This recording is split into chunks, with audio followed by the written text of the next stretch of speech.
This is exactly right. If audiobooks are your thing, or if you've been meaning to listen to more of them, you should check out a podcast called Ear Say, the Audible and iHeart Audiobook Club, hosted by Cal Penn. Each episode spotlights standout audiobooks on Audible across all kinds of genres. Sci-fi, comedy, romance, thrillers, and more, with Cal talking to guests who help break down what makes each story worth listening to. It's a fun, easy way to discover your next great audiobook. Check out Ear Say on the iHeartRadio app, Apple Podcasts, or wherever you get your podcasts. Goodbye. The best time to think about home security is before you need it. That's exactly why there's Simply Safe. Traditional home security only alerts you after a break-in has already happened, and that's too late. Simply Safe is changing that. Simply Safe's U.S.-based live agents identify threats on your property and help deter them so intruders never get to your house. The system is customizable so you can build one that fits your home and your specific needs. The 24/7 professional monitoring is effective and affordable and won't lock you into a long-term contract. I think that's what's so scary for so many people is that long-term contract. And like, what if it turns out you don't like it or need it,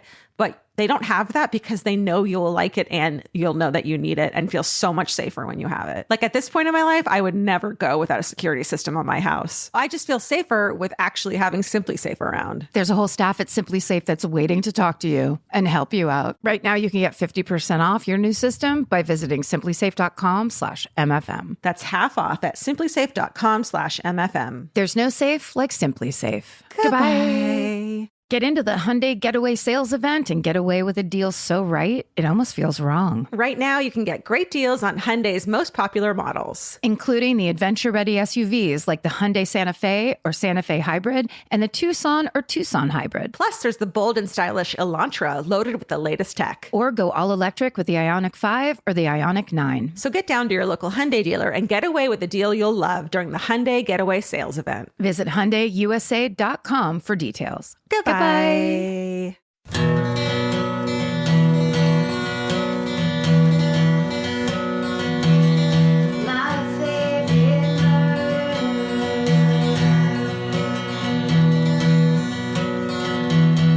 Hi. Hello. Karen. Welcome. Georgia. To my favorite. There we are. When we do the switch off thing, it immediately feels like I'm in second grade. I immediately want to ruin it. You mean like just say the line that isn't your line? Yeah, because I hate it. It's so I know, it's corny. really dumb. Like blow it all to the moon, you know? Yeah, it's that's the feeling I get too. But also it's so easy to follow. It is. Then you just know what to do. And it's catchy and there's a jingle. Kind of reminds me, it reminds me of camp. Oh. My favorite camping stories. Camping trip. I have a right off the well, no. You want to right off the bat this thing? Corrections corner myself. Get out in front of even the show itself to correct yourself. I just want to say, someone pointed out to me on Twitter last week during my murder, I said the word transvestite. I should have said transgender. And I think even in my mind, I wasn't totally like clear on the differences. Yeah, I think the person who wrote to us, and lots of people were saying, what a good call in and not a call out.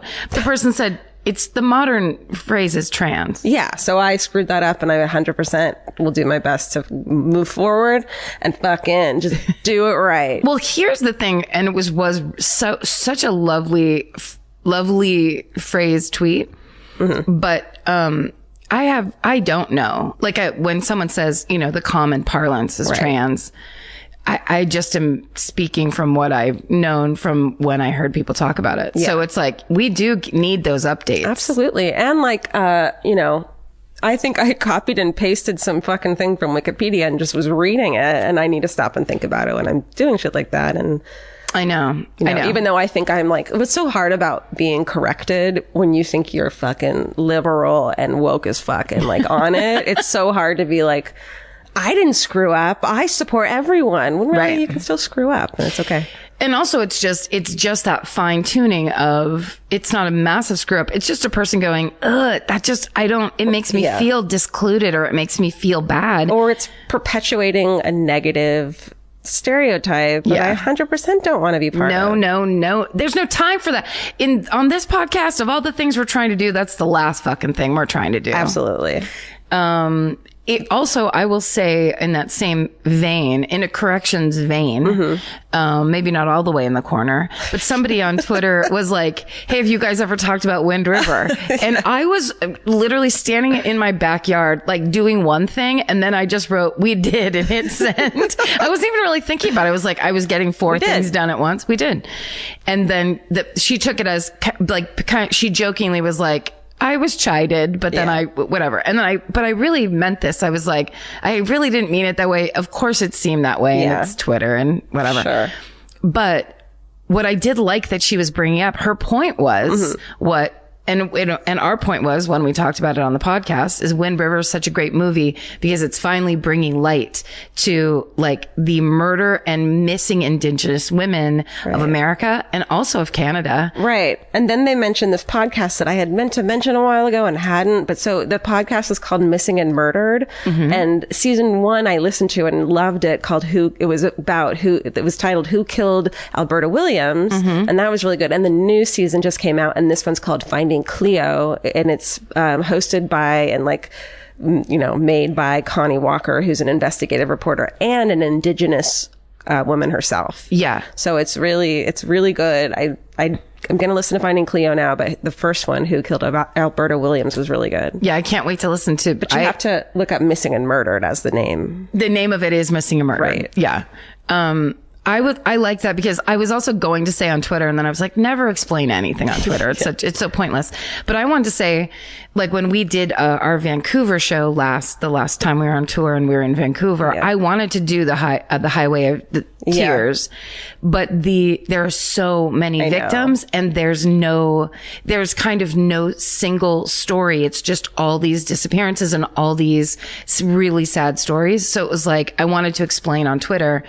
Yeah, I've never tackled that because once I started looking into it, it was this expansive. And they each should be their own episode. Like Alberta 100%. Williams in this one is one of the women from the Highway of Tears. Right. But it has not, it maybe has nothing to do with any of the other women, and it's its own, it's like, multi-part story itself. So it's so hard to. Each one of those cases should be, it gets so vast. It's very much like the Grim Sleeper. Yeah. It went on for so long that there are so many people that you're talking about that you can't not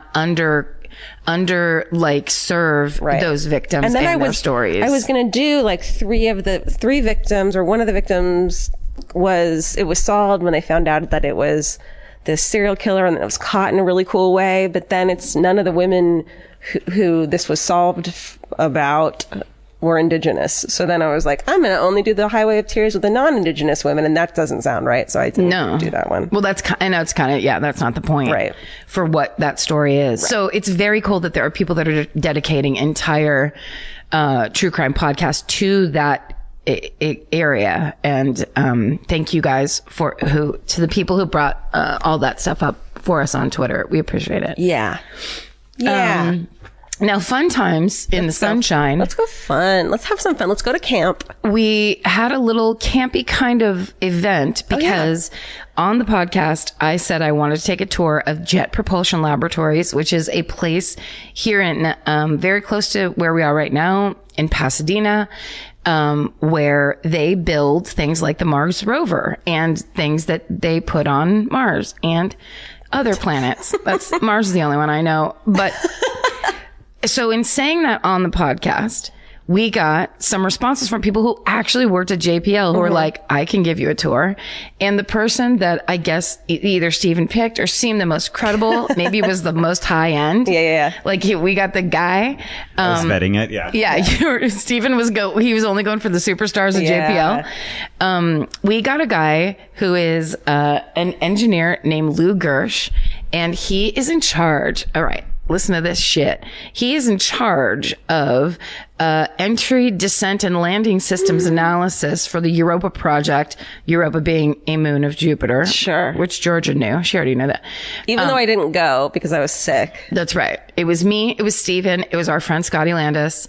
And we took a full-on tour of this place. It's like this gorgeous college campus, but only smart people, which that's the way colleges should be. And did you see that guy when we were walking in a building? There was a guy that walked out and he was wearing a total like Blues Brothers suit, but he had kind of like longish, like early 80s guy hair. And I was like, oh, look at that rocket scientist. He's so cute. Like everywhere I looked, I was like, that's the most fascinating person. Like everyone just seemed so cool and smart. And they were all working on putting things onto different planets. Oh my God. It was incredible. Can I tell you a love story? Sure. I know a girl named Nicolette, and her Sheridan. her like super gorgeous husband is a super smart rocket scientist. Loving it. I think he works at JPL. He was sending, when they first started dating, he was sending, listen, I'm getting all of this wrong, but essentially he sent a thing to a planet. Maybe it was the moon. I don't remember. But is the moon a planet or is just our moon? A fucking rock. He sent it to a thing, to a place, and he fucking wrote her name on the machine that was landing on the moon or Jupiter or Mars. Oh, no. Nicolette. So it's going to be there, and it's, it stays there forever. They can't send him back. So he wrote her name. That's like when you really like someone. Oh my God, it's How so beautiful. sweet is that? I love it. Like all in all, it was an incredible experience. Lou was the best. He was the best guide. We got to see the coolest things. He's an incredibly friendly, smart, cool guy. And his wife, Lindsay, is also a listener. So hi, you guys. And thank you so, so much. We actually got to shop at the JPL gift store. Ooh. At the end, bought my dad a hat, got my niece a sweatshirt, got myself a sweatshirt. I was going to buy you a shirt.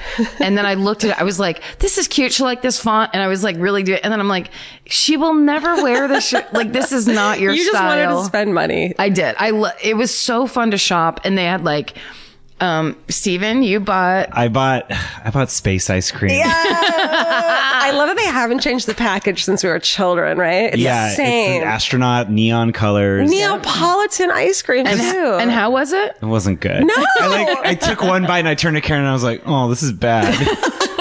But it was like that thing of like, I would always see that and I'd want it. And of course my dad or my mom would be like, no. Yeah. And then I finally was like, I have my own money. Yep.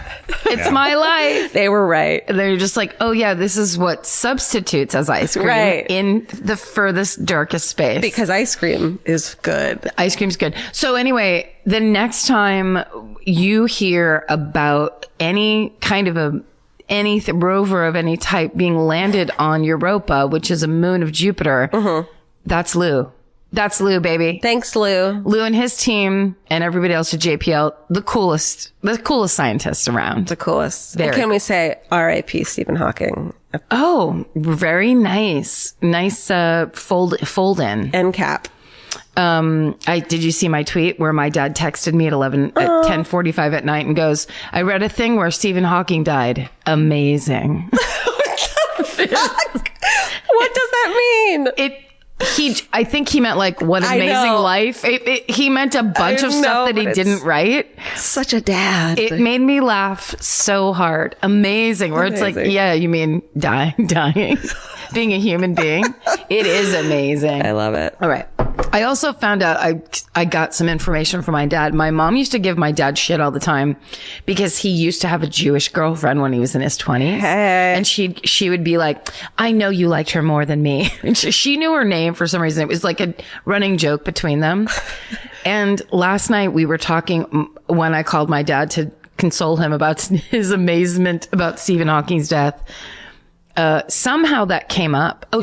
Because he found out she was next door neighbors or he knew and told me she was next door neighbors with Dick Van Dyke when she was growing up. Whoa. And I'm like, oh, so she was like rich? And he goes, oh yeah, they lived in Bel Air. And I'm like, I go, Dad, I'm going there. You could have been rich, a rich kid. I could have been rich. I could have been half Jewish and half Irish, which is so badass. Yeah. Imagine. Yeah.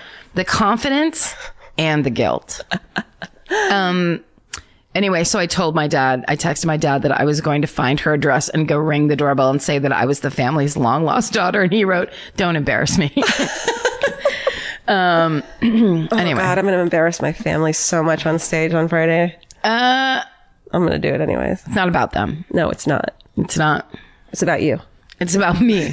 Please focus on what's important. Me in a jumpsuit that doesn't look good on me. We're going to get you the best outfit. You know what we're going to do? We're going to just get, you know what we're going to do, Karen? We're going to get you a big chunky necklace. We're going to cinch it at the waist. We're going to belt it. We're going to belt it and cinch it. We're going to get Spanx arm sleeves. That's fucking right. We're going to wear you're going to wear like long gloves up to your fucking tits. It's going to be amazing. You know what we're going to do? We're going to send my tits out by themselves and just let them do the show. Opening number. Lead with the tits, ladies. Absolutely. I actually thought of that where I'm like, what if this is just a show where I just go out just LA style and be like Angeline cleavage and a fan across my face. Hold on a second. You know what we haven't talked about? What? Did you see the thing that someone posted on Twitter and they were like, you were in the...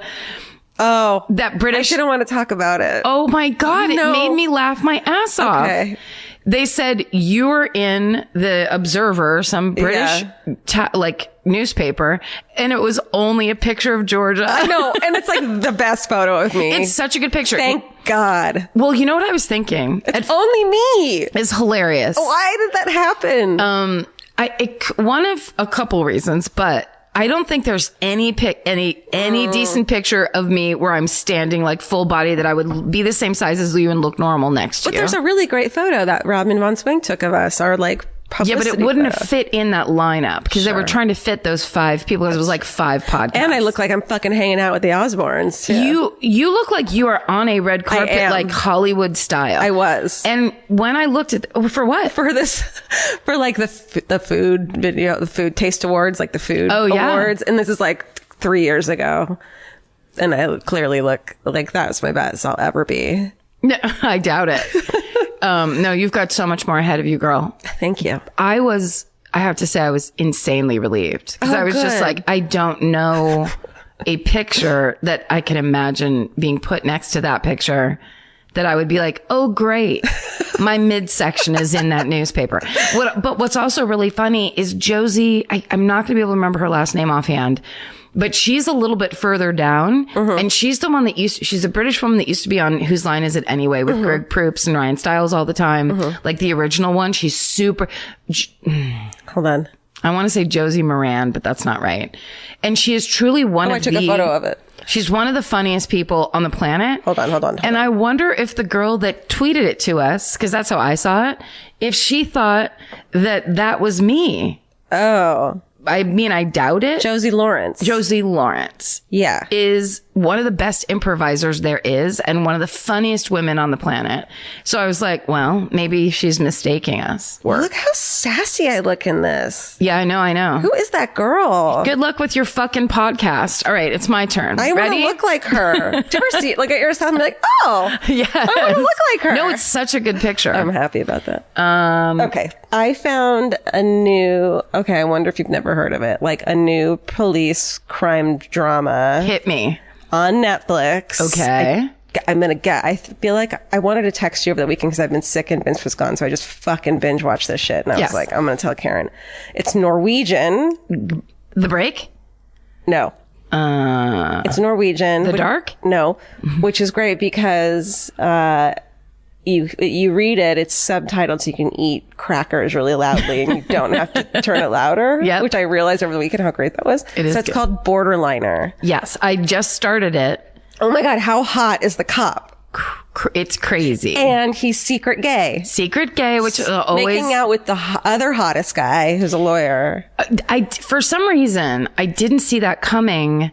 When you're watching a foreign show, from watching so many of them, I'm like, I know what this usually contains. You're going to set up like the haggard mother that's still getting it all done and a cop. And then the female cop's going to come along and she's hot and they're going to make out. Yes. Or you just think you know all the tropes. Yeah. So that guy started kissing that other guy like we were only in it for 2.5 minutes. Totally. It was shockingly hot.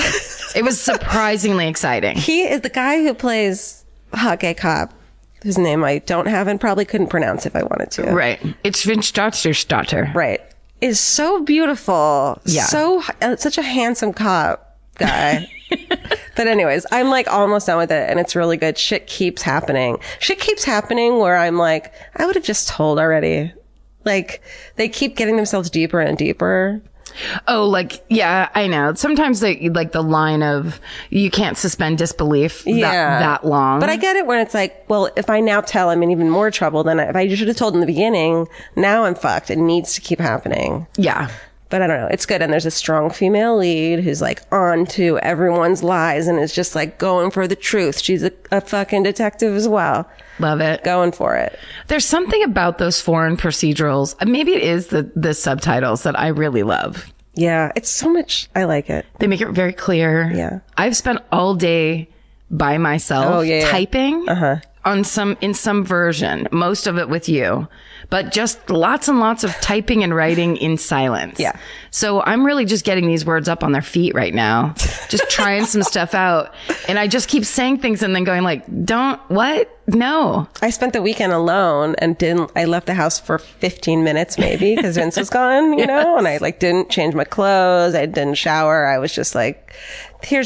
And then it was a good reminder of like, here's what you're like alone. Yes. Not everyone. But I am a particularly bad single person. Yes. So it was a nice reminder. And then not talking, but then I realized I was talking because I was just having whole conversations with my cats. Yes. You know? That's where we go to. Narrating their lives. I mean, I start fake arguments just to entertain myself where I'll be like, what are you two doing in here? And they're just laying there like watching me only with their eyes moving. Oh, it's so fun. Yeah. It's, there's nothing like being a hermit. We could just like do it. Let's just get into it. I feel like I just had one more other thing to tell you though. Oh, I was just going to say, I'm really excited for our LA show. We have to do an LA show in 2 days. I'm super excited, but I'm starting to get insanely nervous. It's so much higher stakes. Yeah. Because people we know are going to be there. It feels like we've done all these great shows with all these amazing people all around the country and had these amazing experiences. And they were all people we didn't know. Right. And there's no way we can prove it. I know. It doesn't matter that all that great stuff happened because now it's just like, now you just got to put up or shut up in your hometown. It's going to be like some of my girlfriends are coming and my fucking mom and dad are coming and like my aunt might come and then all our agents are going to be there. Like, it's going to be scary. It's like feels official. And then it also feels like, you know, I also feel like last time we played LA and did the Orpheum, I didn't do like I was new at it. Yes. So I wasn't on my game. It was a while ago. Yeah. And so I feel like this is now my time to prove to all these LA people that I don't suck anymore. Which is hilarious. So no pressure. As if you haven't been performing and posting live shows where it's in no way suck. But LA doesn't know that. No, I know. LA doesn't know anything. And that's the problem is that like it's very, when this podcast started to actually get popular in a way that actually mattered to me, where I was just like, nah, like in the beginning, I just didn't buy it. And you would show me things. I'd just be like, this is a bunch of bullshit. And I'd be like, look, and you'd be like, stop getting excited. It's going to end. It's going to end. Don't be, I just needed to curb I didn't want to see the heartbreak. I just wanted to get it over with. Like this thing is going to fucking snap back on both of us so hard. You're going to regret the day that you were happy. You will rue the day you asked me over.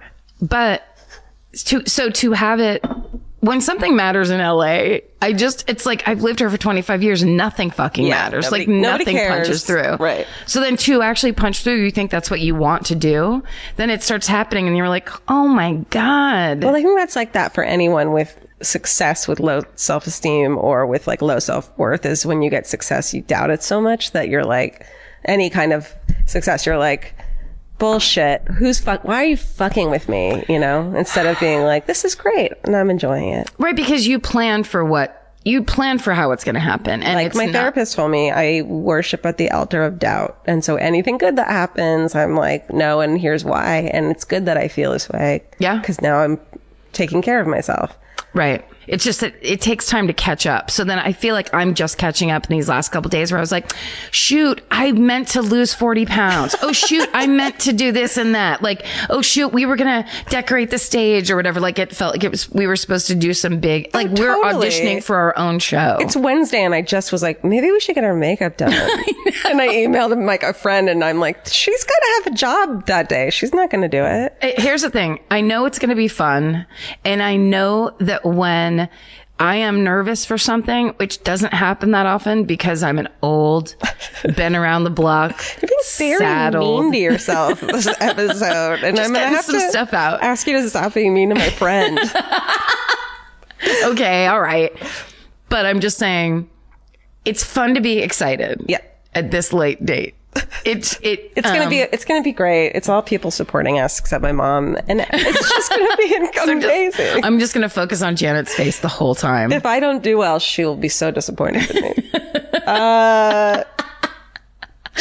Jesus. This podcast is brought to you by Squarespace. Every successful small business starts with someone saying, I wonder if people would actually buy this. Squarespace gives you everything you need to find out. From consultations to events and experiences, you can showcase your skills with a customizable website designed to attract clients and grow your business. With Squarespace's collection of cutting-edge design tools, anyone can build a beautiful, professional online presence that perfectly fits their brand or business. Get paid on time with professional invoices and online payments. Plus, streamline your workflow with built-in appointment scheduling and email marketing tools. Head to squarespace.com/murder for a free trial. And when you're ready to launch, use offer code MURDER to save 10% off your first purchase of a website or domain. Goodbye. You know your favorite summer clothes by what actually makes it into your suitcase. Find the outfits you'll wear all season long at Quince. Quince's 100% European linen pants, dresses, and tops are the pieces you'll reach for all summer long. They're lightweight, effortless to style, and they start at just $32. Their denim is soft and comfortable, and their organic cotton sweaters are perfect for layering when evenings get cold. Quince's beautiful 14-karat gold jewelry adds a subtle finishing touch. So I just went to Italy, and you bet I brought my 100% European linen scoop neck midi dress along with me in the color of floral waterfall, and I wore that thing all over Italy. It was like the perfect day to night. It just looked so pretty, and I felt like I looked sophisticated while still being comfortable. Make your summer wardrobe feel easier. Head to quince.com/MFM for free shipping and 365-day returns. Go to QUINCE.com/MFM for free shipping and 365-day returns. Quince.com/MFM. Goodbye. Every piece of furniture you own has a story. Sometimes it's an heirloom, and sometimes it came with the house because it was too heavy to move. If you're ready to start a new chapter with your home decor, there's Article. Article makes it effortless to create a stylish, long-lasting home at an unbeatable price. They take great care in curating their collection, focusing on pieces that stand the test of time. We've talked about Article for a long time. There are pieces in that catalog that are so affordable that are room changers. And if you go through there and there's like a little something you don't even realize you need it until you see how they have stuff set up or what style combinations that they're doing, where they do the boho chic, there's mid-century, it's a little bit modern, it's something new.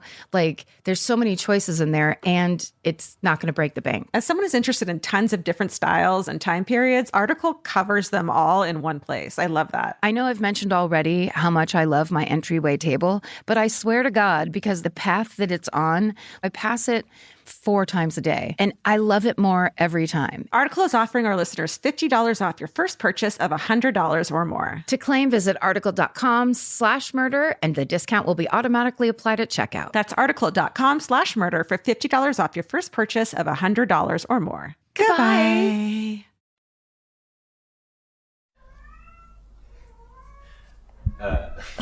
I think it's you, right? Didn't I do it last time? Oh, okay. Yeah. I go first this time. Yeah. Great. This is a case that I brought up a while back and couldn't remember the name of it. And everyone told me, of course, that was listening. And I couldn't remember, but I was so obsessed with this when I first heard about it. So I'm so surprised I haven't done this one yet. This is the murder of Rachel Hoffman. Okay. And the creation of Rachel's Law. And I heavily leaned on a 2012 New Yorker magazine article called The Throwaways by Sarah Stillman. And like, she wrote the piece. It like won awards. It's so good. Okay, great. So used a lot of her stuff. Cool. And thank you. Okay. So Rachel Morningstar Hoffman was born December 17th, 1984. She was this bright, friendly, open, lovely person. Everyone who met her loved her. And by 2008. Oh, so recently. Okay. Yeah. By 2008, so she's 23 years old. She had just graduated from Florida State University in Tallahassee, also where Ted Bundy Finished up. Yeah. with an undergraduate degree in criminal justice and psychology. Whoa. So she'd also interned as at a mental health institute. And she had just been admitted to a master's program in mental health counseling, but she was also considering culinary school because she wanted to use cooking to connect with at-risk youth and counsel them through cooking. Wow. So she's like a fucking good person. That's a great idea too. Yeah, right. So picture like young oh my God, what the fuck, Miley Cyrus. She kind of looked like that, like little Hannah Montana before she transformed into Hannah. I don't know. I didn't watch the show, but Long hair? Yeah, long, pretty red hair, cute face. She looked like a hippie jock that you would know. And she liked going to music festivals, but not like Coachella, with the fucking, she wasn't using cultural appropriation and going to like Fish concerts and jam bands and shit. And, why are you saying that that's so much better? I mean, come on. I mean, I would both rather stay home, but I'm not a 23-year-old, am I? It's not an either or. There's so many other options. You're right. She was Jewish. She had been, whatever. And she had a social media account for her cats. Her cat, whatever 2008 social media account was, she made one for her cat. She's just MySpace? MySpace. But she'd go to these music festivals with all her friends, and she'd always wear this crazy purple, fluffy hat. That was her thing. Her signature So it was look. Jamiroquai appropriation. Exactly. So she was an only child, and she was close to her parents, but what they didn't know was that she was in a court-ordered substance abuse program because, in February of 2007, while she was a senior in college, police had pulled her over for speeding and found almost an ounce of pot in her car. Oh. Which isn't a lot of pot, right? I don't think so. Okay. But don't drive around with no. pot. No, don't do it. Especially in Florida. Oh, God, You know what I mean? Yeah. California, don't do it. Right. Florida, don't do it. Yeah. So it required that she take regular drug testing, so instead of being charged with anything, they just made her go to this court-ordered substance abuse program. White. Right. She wasn't in prison. I mean, she didn't stay there or anything like that, but she had to go. Anyways. Right. And she was keeping that from her family? I don't think they knew. Okay. I'm pretty sure they didn't know. Okay. She did smoke pot, though, regularly, and she also sold it in small quantities to her friends around campus. College shit. Yeah. I'm not fucking saying it's okay at all. But if you're wearing a big fuzzy hat, you're probably going to sell small amounts of And pot. smell it. And you everywhere. definitely smell like small amounts of pot. Well, it just so happens that her neighbors a year later in April of 2008 smelled pot. It's funny that you segmented into that. And coming from her apartment, and called the cops. We're like, dude, you got to check this house out. I think it's a drug house. What? I know. Okay. And So really chill neighbors, cool people. The best neighbors. Right.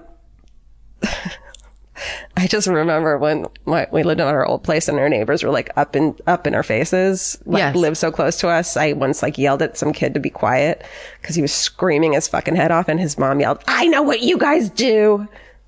Just because Ben smokes pot and she smelled it, I was like, oh no. Good comeback. I get it. You're right. Your child should be able to scream as much as he wants because we smoke pot. Okay. So they searched her apartment because of this, and they found just under a quarter pound of weed, 4 ecstasy pills, and 2 Valium pills.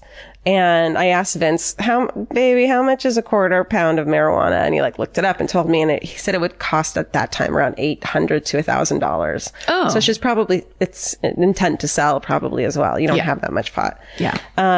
Because of this, she could face serious prison time for felony charges, including possession of cannabis with intent to sell and maintaining a drug house. So she's freaking the fuck out over this. She had just gotten fucking admitted to this master's program.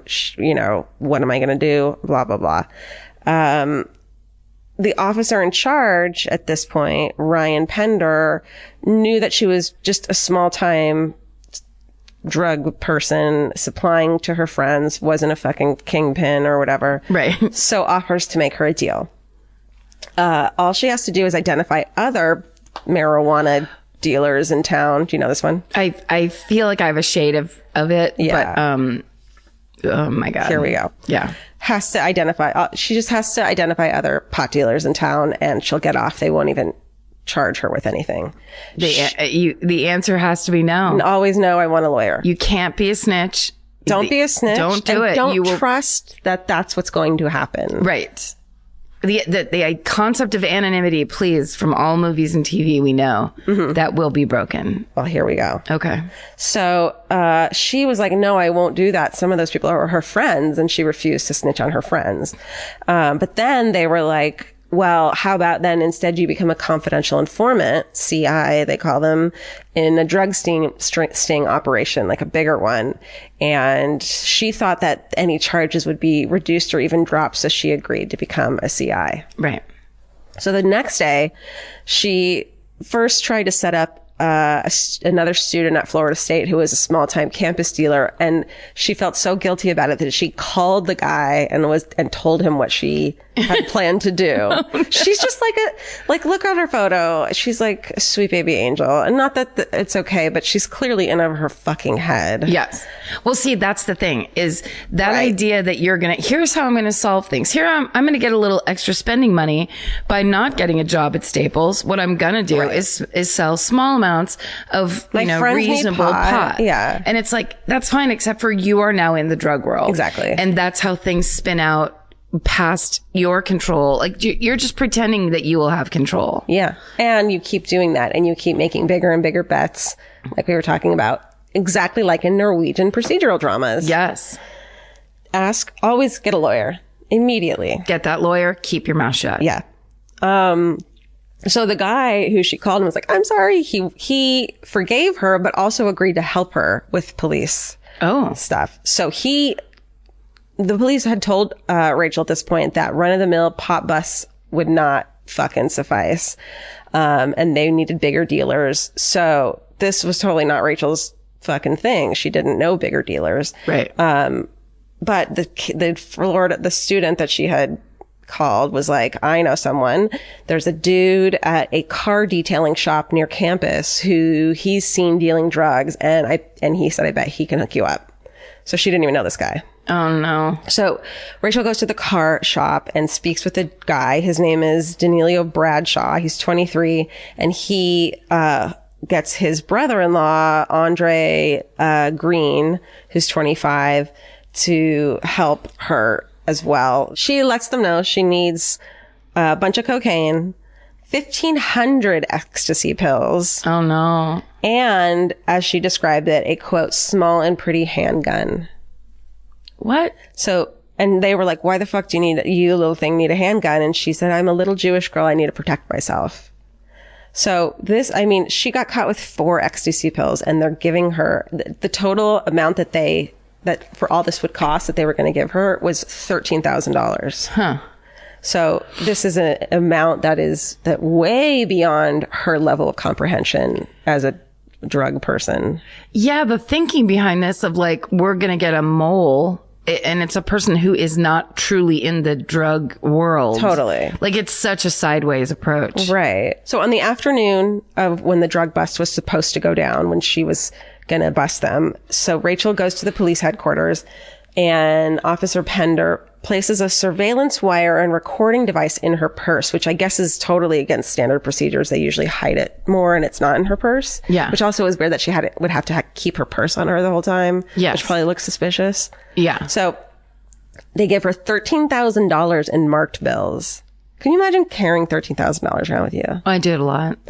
That's just, it's how I'm comfortable, just so I can get what I want. You always need cash. You always do. I always have to borrow like dollar bills for the valet from you. For some reason, I've never had dollar bills. You know what's really funny? So I can't remember what happened, but something happened where I didn't have use of my ATM card. I'm sure I lost it, or a thing I often do is just entirely blank on the pin. Like I'll just be standing there. I'll be like, no idea what that is Use anymore. it every day. No idea. Oh, I've done that like twice.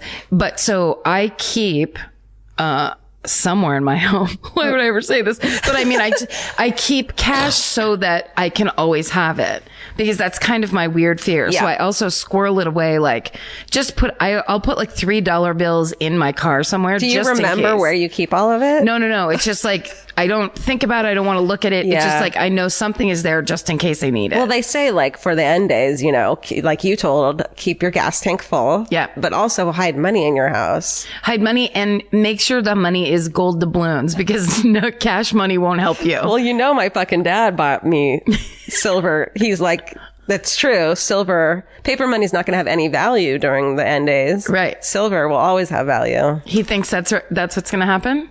Uh-huh. Why doesn't he buy you a whole bunch of bananas? Because that third Mad Max, fresh fruit was just the ultimate trading item. Karen's onto something. Remember?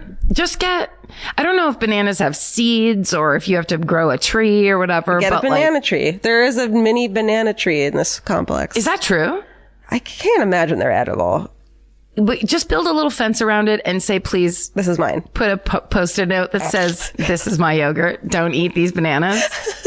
I have a lemon tree, but that's just going to give me a bunch of like canker sores. I want it. No, everyone's going to need what's it called? Citrus? Yeah, but the vitamin C. So they don't get scurvy? Yeah. Okay, then I have to build my fence out around my lemon tree. And we're going now. to drink your pool water. Yeah. Frank already drinks the pool water all the time. Fucking Frank. Fucking Jacuzzi Cat drinks the fucking pool water too. And they do it. I can guarantee you that the owner of Jacuzzi Cat, they have like one of those water things that has like a waterfall in it, and they still won't drink that stuff.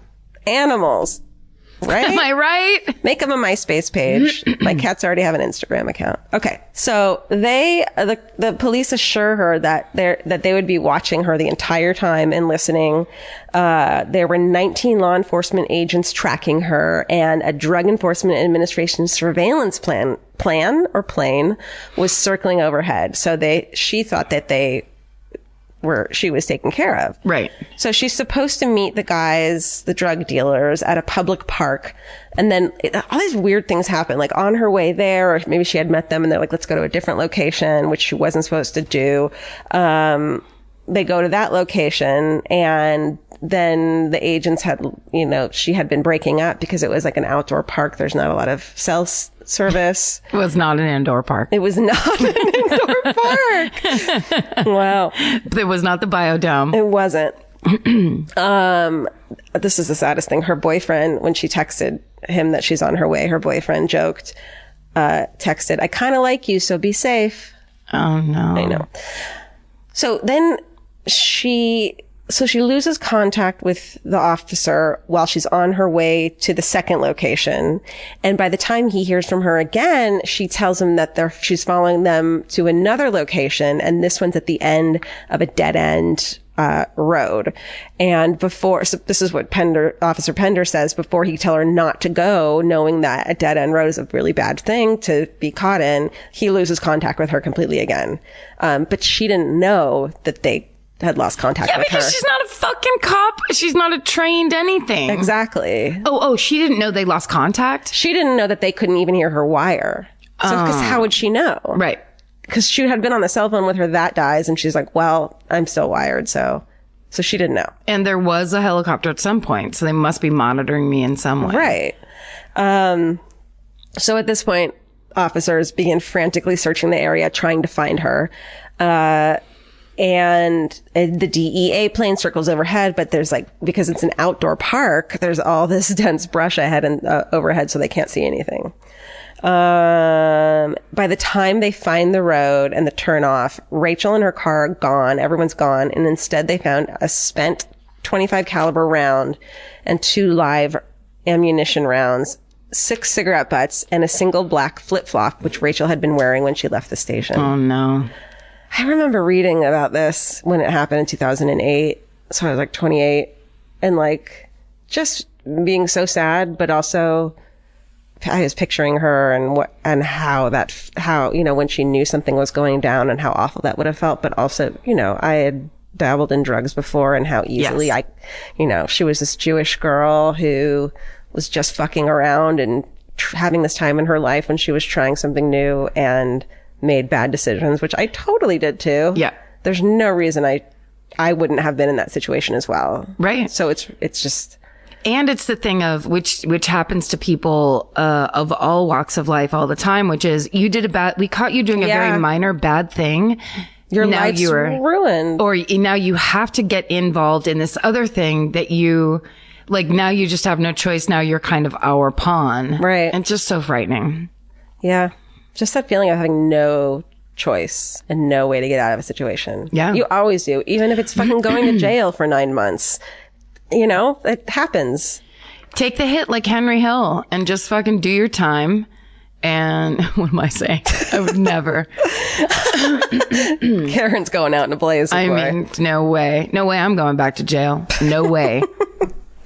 Okay. So at this point, Rachel had been working as a CI for the police department for almost 3 weeks. That's it. And yeah. So let's fucking veer off and talk about CIs for a minute.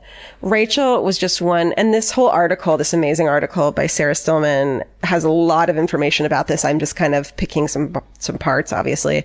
So Rachel was just one of thousands of people every year that help police build cases in exchange for leniency of their own cases, as we know. And it's estimated up to 80% of all drug cases in America involve CIs. Yeah. That's crazy. 80%? 80%. And this is partly because police departments have these crazy budget issues. They don't have the kind of money to get undercover officers, and untrained CIs are the only way they can bust these people. And if it's like a small town, they know the cops. Everyone knows who the cops are. They're not going to send one of them in a fucking fake mustache and be like, I'll have some drugs, please. Yeah, you can't just Donnie Brasco it up when you're in like small town America. Exactly. But it also means that they're sending out untrained, sometimes juvenile. I thought you were going to say sometimes Jewish. Sometimes even Jewish. Can you believe it? Occasionally as young as 14 or 15. No. Sometimes addicted people and place them as undercover officers. Yeah. So another factor that came into play with this whole fucking fiasco is the war on drugs. Yeah. Remember our favorite fucking topic? Yeah. In the mid-'80s, Congress enacted federal sentencing guidelines that imposed harsh mandatory minimums for even fucking petty drug offenses, which means that some sentences for marijuana sales were longer than those for murder. Yeah. It's horrifying. It's ridiculous. And of course that meant that the U.S. prison population over the course of that decade doubled.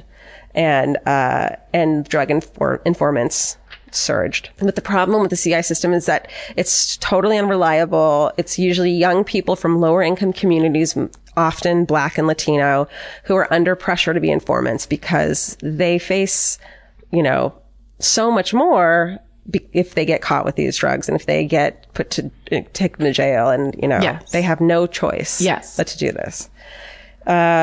In one fucking insane case, LeBron Gaither, he's a 16-year-old student at a public high school in Lebanon, Kentucky. So uncharacteristic of him, he gets in an argument with his school's assistant principal and punches him in the face. Oh. He's taken into custody for juvenile assault, and without a lawyer or parent present, an officer from the Kentucky State Police tells him he could go to prison, but unless he agreed to become a local drug informant. So this isn't even a fucking drug charge. After a sting, LeBron had to testify before a grand jury against the drug dealer he'd set up, Jason Noel. Jason Noel then makes bail. And the very next day, the police send LeBron back to him to do another sting on the guy he had just testified against, thinking that he didn't know who was the snitch. What? So they sent LeBron wearing a wire to buy more drugs from this dude. It turns out that, of course, Jason Noel, the drug dealer, knew that LeBron was the one who was snitching on him because everyone finds out everything. Right.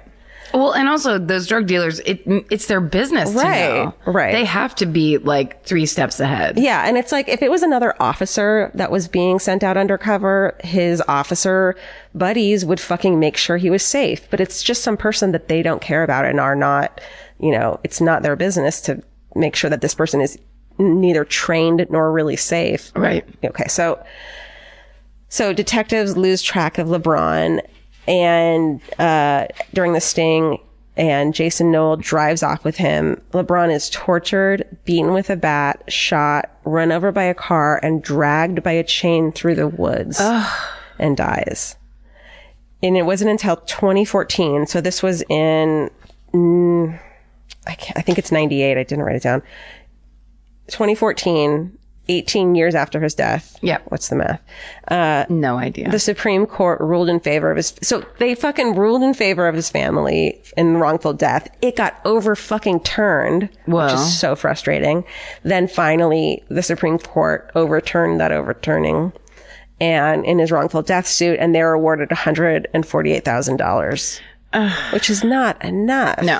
None of it is enough, obviously. But I bet you that's that thing of when they've built a system around this kind of, like these kind of setups. Yeah. So when that system crumbles, they have to make sure people can't then retroactively sue them. Right. Because there could be so many people that could do that. Yeah. People tweet these things on Twitter all the time where like in California and places where drugs, pot's legal or becoming legal or whatever.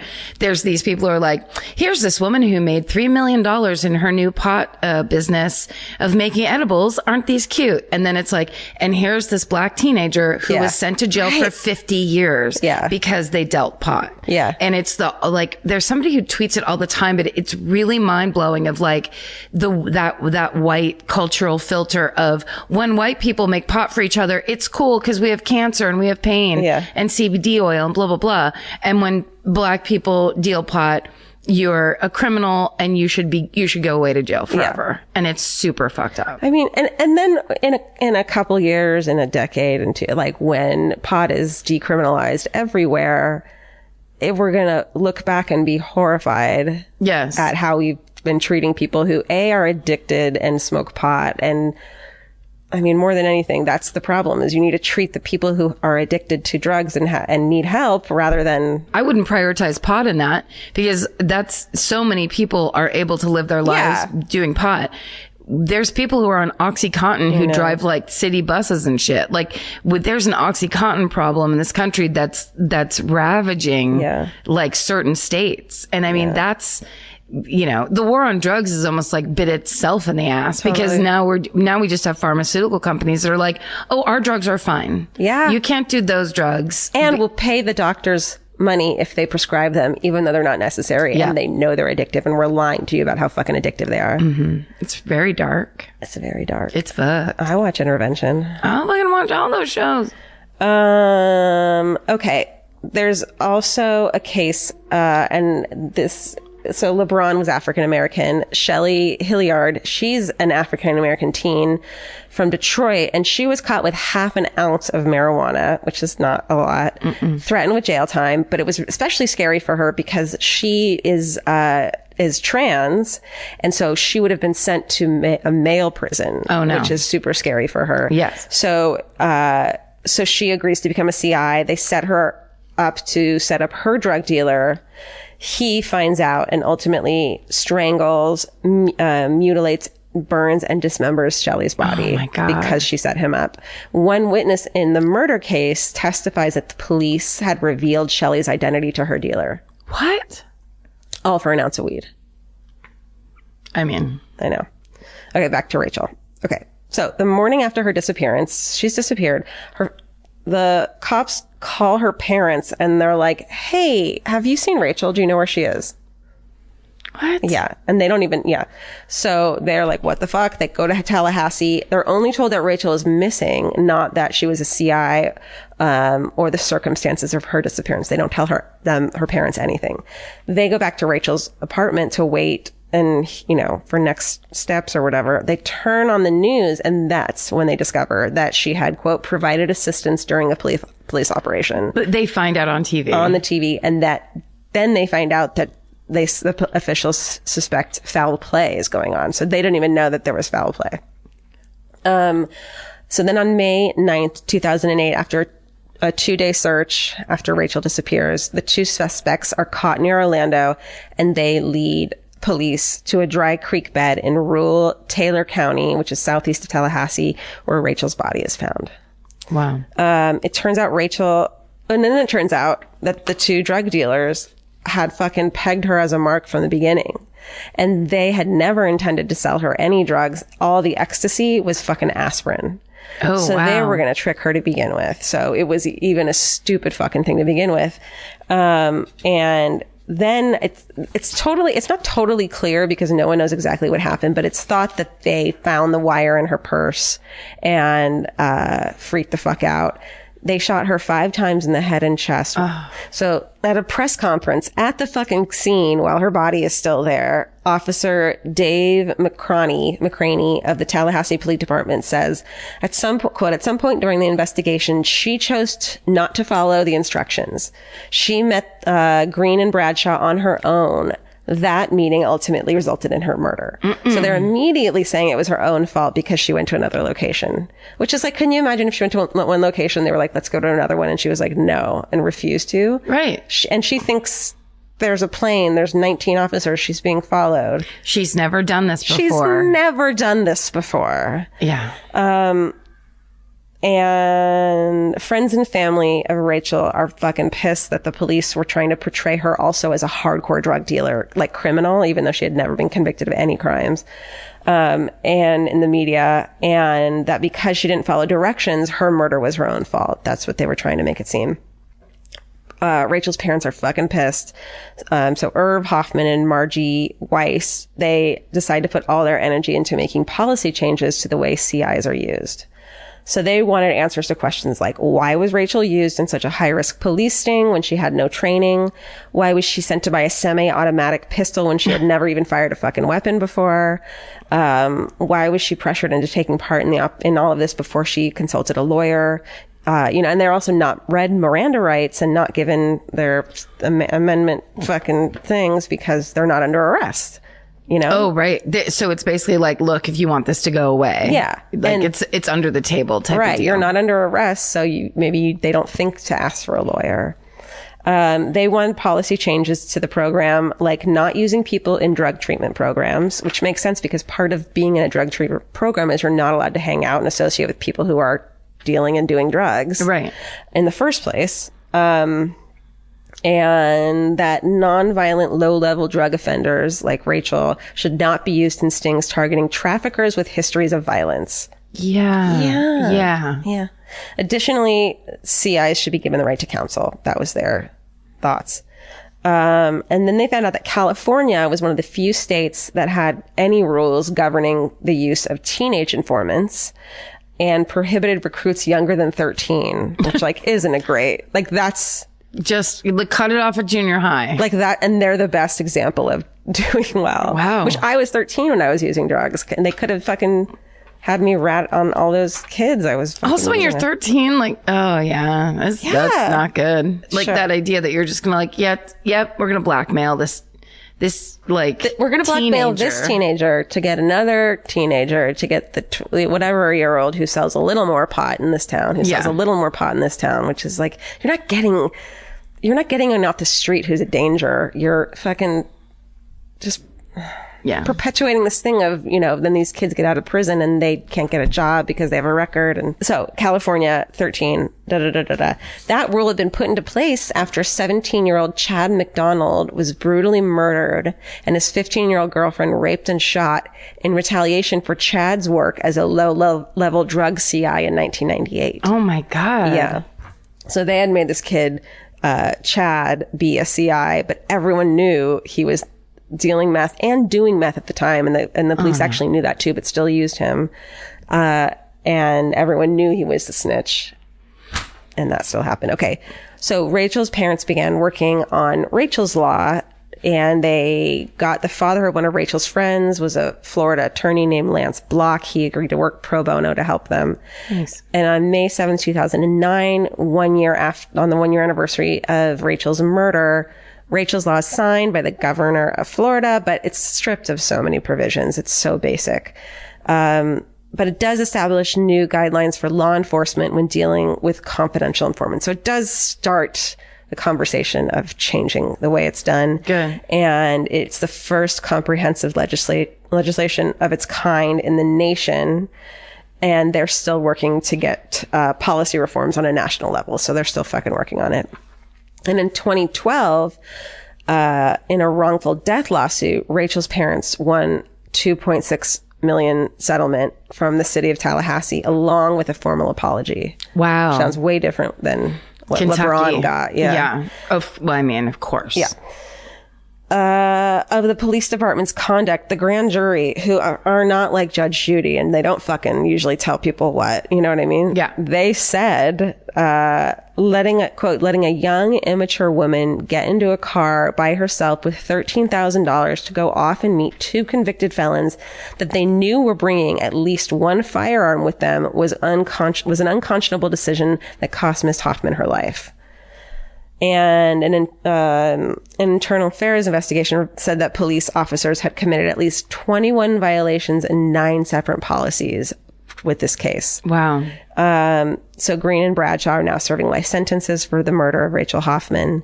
And they, I think her parents put together an annual music and arts festival called the Purple Hatter's Ball. Because remember, she wore that purple hat. Yeah. And it's created to celebrate the memory of Rachel. It's fucking her favorite jam bands, and it's like face painting and all these lovely things. And everyone wears purple. And the next festival is in Live Oak, Florida this June, 1st and 2nd of 2018. Oh, nice. So Murderinos. And she was a fucking criminal justice major, so you know she was into true crime probably. So that was the murder of Rachel Hoffman. Amazing. So sad. So sad. And frustrating. Frustrating, yeah. Support for today's episode comes from Square. Nobody starts a business because they love payroll. Or invoices, or business. And that's why there's Square. Square brings your payments, inventory, scheduling, staff, online orders, and reporting together in one connected system. You can take payments in person, online, or on the go, and track sales and inventory in real time. Instead of juggling a bunch of different apps, Square keeps everything connected behind the scenes, so you're spending less time fixing problems. Whether you're just getting started or growing your business, Square is designed to grow with you without complicated setup, contracts, or hidden fees. If you're starting a business or running one that deserves better tools, Square helps you sell, manage, and grow without slowing down. Right now, you can get up to $200 off Square hardware at square.com/go/MFM. That's SQUARE.com/GO/MFM. Run your business smarter with Square. Get started today. Goodbye. There are some questions humanity may never be able to answer, like, what's the meaning of life? Or even worse, what do I make for dinner? Luckily, Hungry Root has one of those covered. Hungry Root is like having your own personal shopper and nutritionist all wrapped in one. They'll take care of the weekly grocery shopping and recommend groceries and meals tailored to you. Imagine a world where shopping, planning, and cooking food is simple and stress-free. That's a reality with Hungry Root. Once you tell them about your goals and preferences, they fill your cart with personalized recommendations. And those recommendations get smarter as Hungry Root learns more about what you did or didn't like. Most of Hungry Root's recipes can be made in just 15 minutes or less. I complain about dinner and cooking and that kind of stuff constantly. And Hungry Root provides exactly the thing I'm complaining about's solution. Like, they make a zesty chicken avocado sweet potato bowl that is exactly what I want at the end of the day, but would never, ever take the time to make.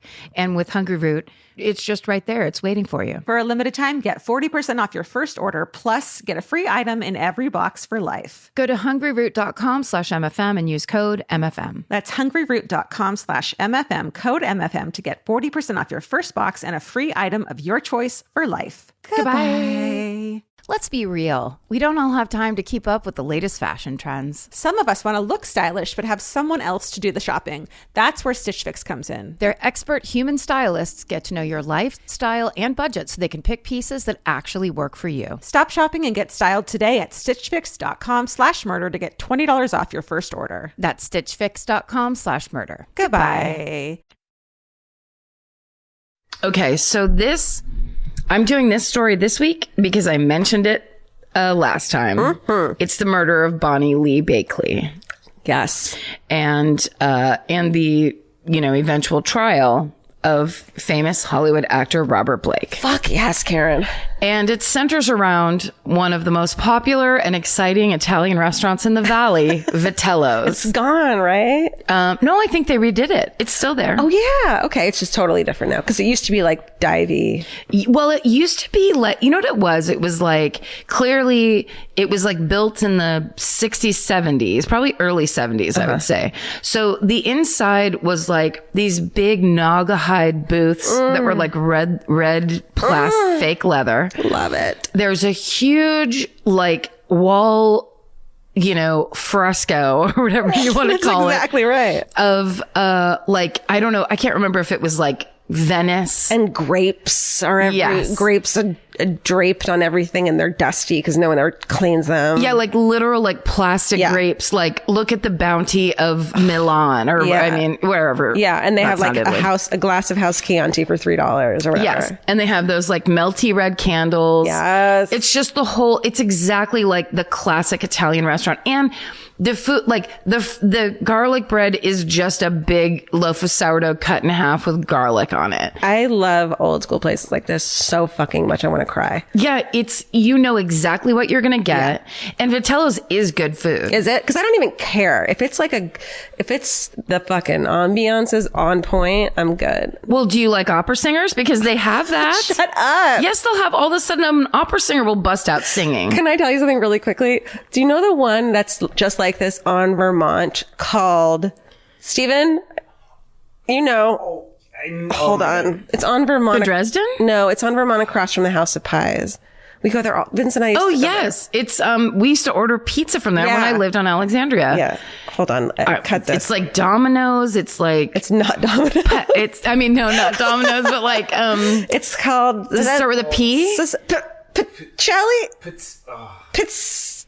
I know what it's called. It's like, sorry, we can cut this out.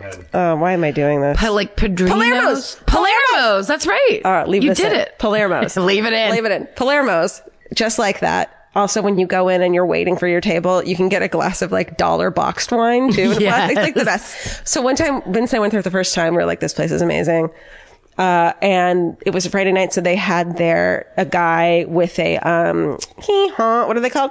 An accordion? Accordion, walking around singing at tables. And I go, oh my God, that guy fucking was the entertainment at my brother's bar mitzvah. No! I was like, is your name fucking Israel? Whatever it was. And he was like freaking out too. And it was? It was him. And I took a photo of him and he's like, I remember your brother. I'm like, no, you don't. That's amazing. Anyways. No, you know what it is? It's the not chain hometown restaurant in Petaluma. It's Volpe's, where we go with my family, and half of it is the original grocery store from the 20s. Oh my God. That they took the like counter out and put in tables so that you're sitting in the old grocery store. I'm dying. It's really awesome. And that's up the street from that hotel, Petaluma Hotel, I want you to stay I'm going at. to come with you to Petaluma one day. You would, I think when we do our Sacramento show, we should stay a night. We can stay at Laura's. Okay. Totally. But anyway, that's Vitello's. It's neighborhoody. It's very Italian. Like it's if you like kiss your fingers, style Italian bullshit, it's there for you. Is that they're saying? Yes, that's actually painted on the sign. If you like kiss your finger style Italian bullshit, this is your jam, Maru. So this was the play. Okay, so let's just get into this fucking thing because it's so insane. So we'll just talk first about Robert Blake. Great. He's a famous actor. And up until this point, he was kind of one of those, he was like a Hollywood stalwart, I would say. He was one of the kids on Our Gang. Oh, really? Yeah, he was in the Little Rascals original, they called them the film series. Wow, I didn't know that. Yeah. And it was basically, he was born in Nutley, New Jersey, to a vaudeville family. Oh, shit. His father was an actor and an alcoholic, abusive, an asshole. Mom, thing. unfeeling. And the 3 siblings, they had a little, like a vaudeville show with the little kids, called The 3 Little Hillbillies. Put him to work.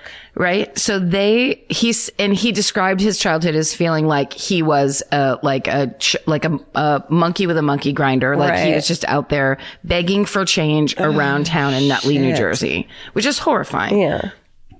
Sorry.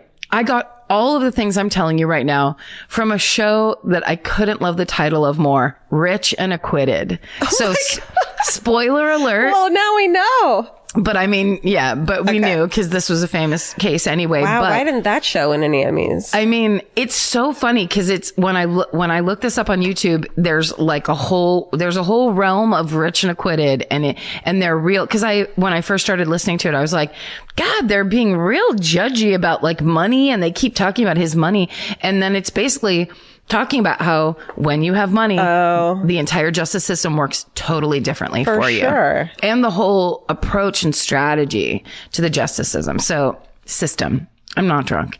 So Steven is. the 3 Little Hillbillies have, minor success in Nutley, New Jersey and the surrounding area. So then, but it's the mid 30s. So because it's after the Depression, the movie business is exploding. Everyone's like, I do have 25 extra cents. I want to spend it on entertainment. I want things to be fun. I want to go and like watch the Ziegfeld Follies or whatever, something big in a movie theater and have a good time. So, his father, moves the whole family out to Hollywood, cause he thinks he's going to be the movie star. Bad news. They're so poor. They sleep in the car.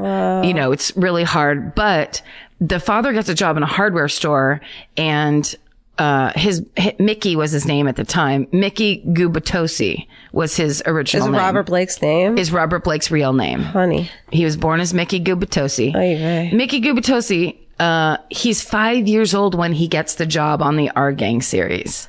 Wow. And he starts as an extra, and they showed clips on the show, and he is the cutest. You see him, he's got this little twinkle in his eye, but he's also he's like a little tough guy.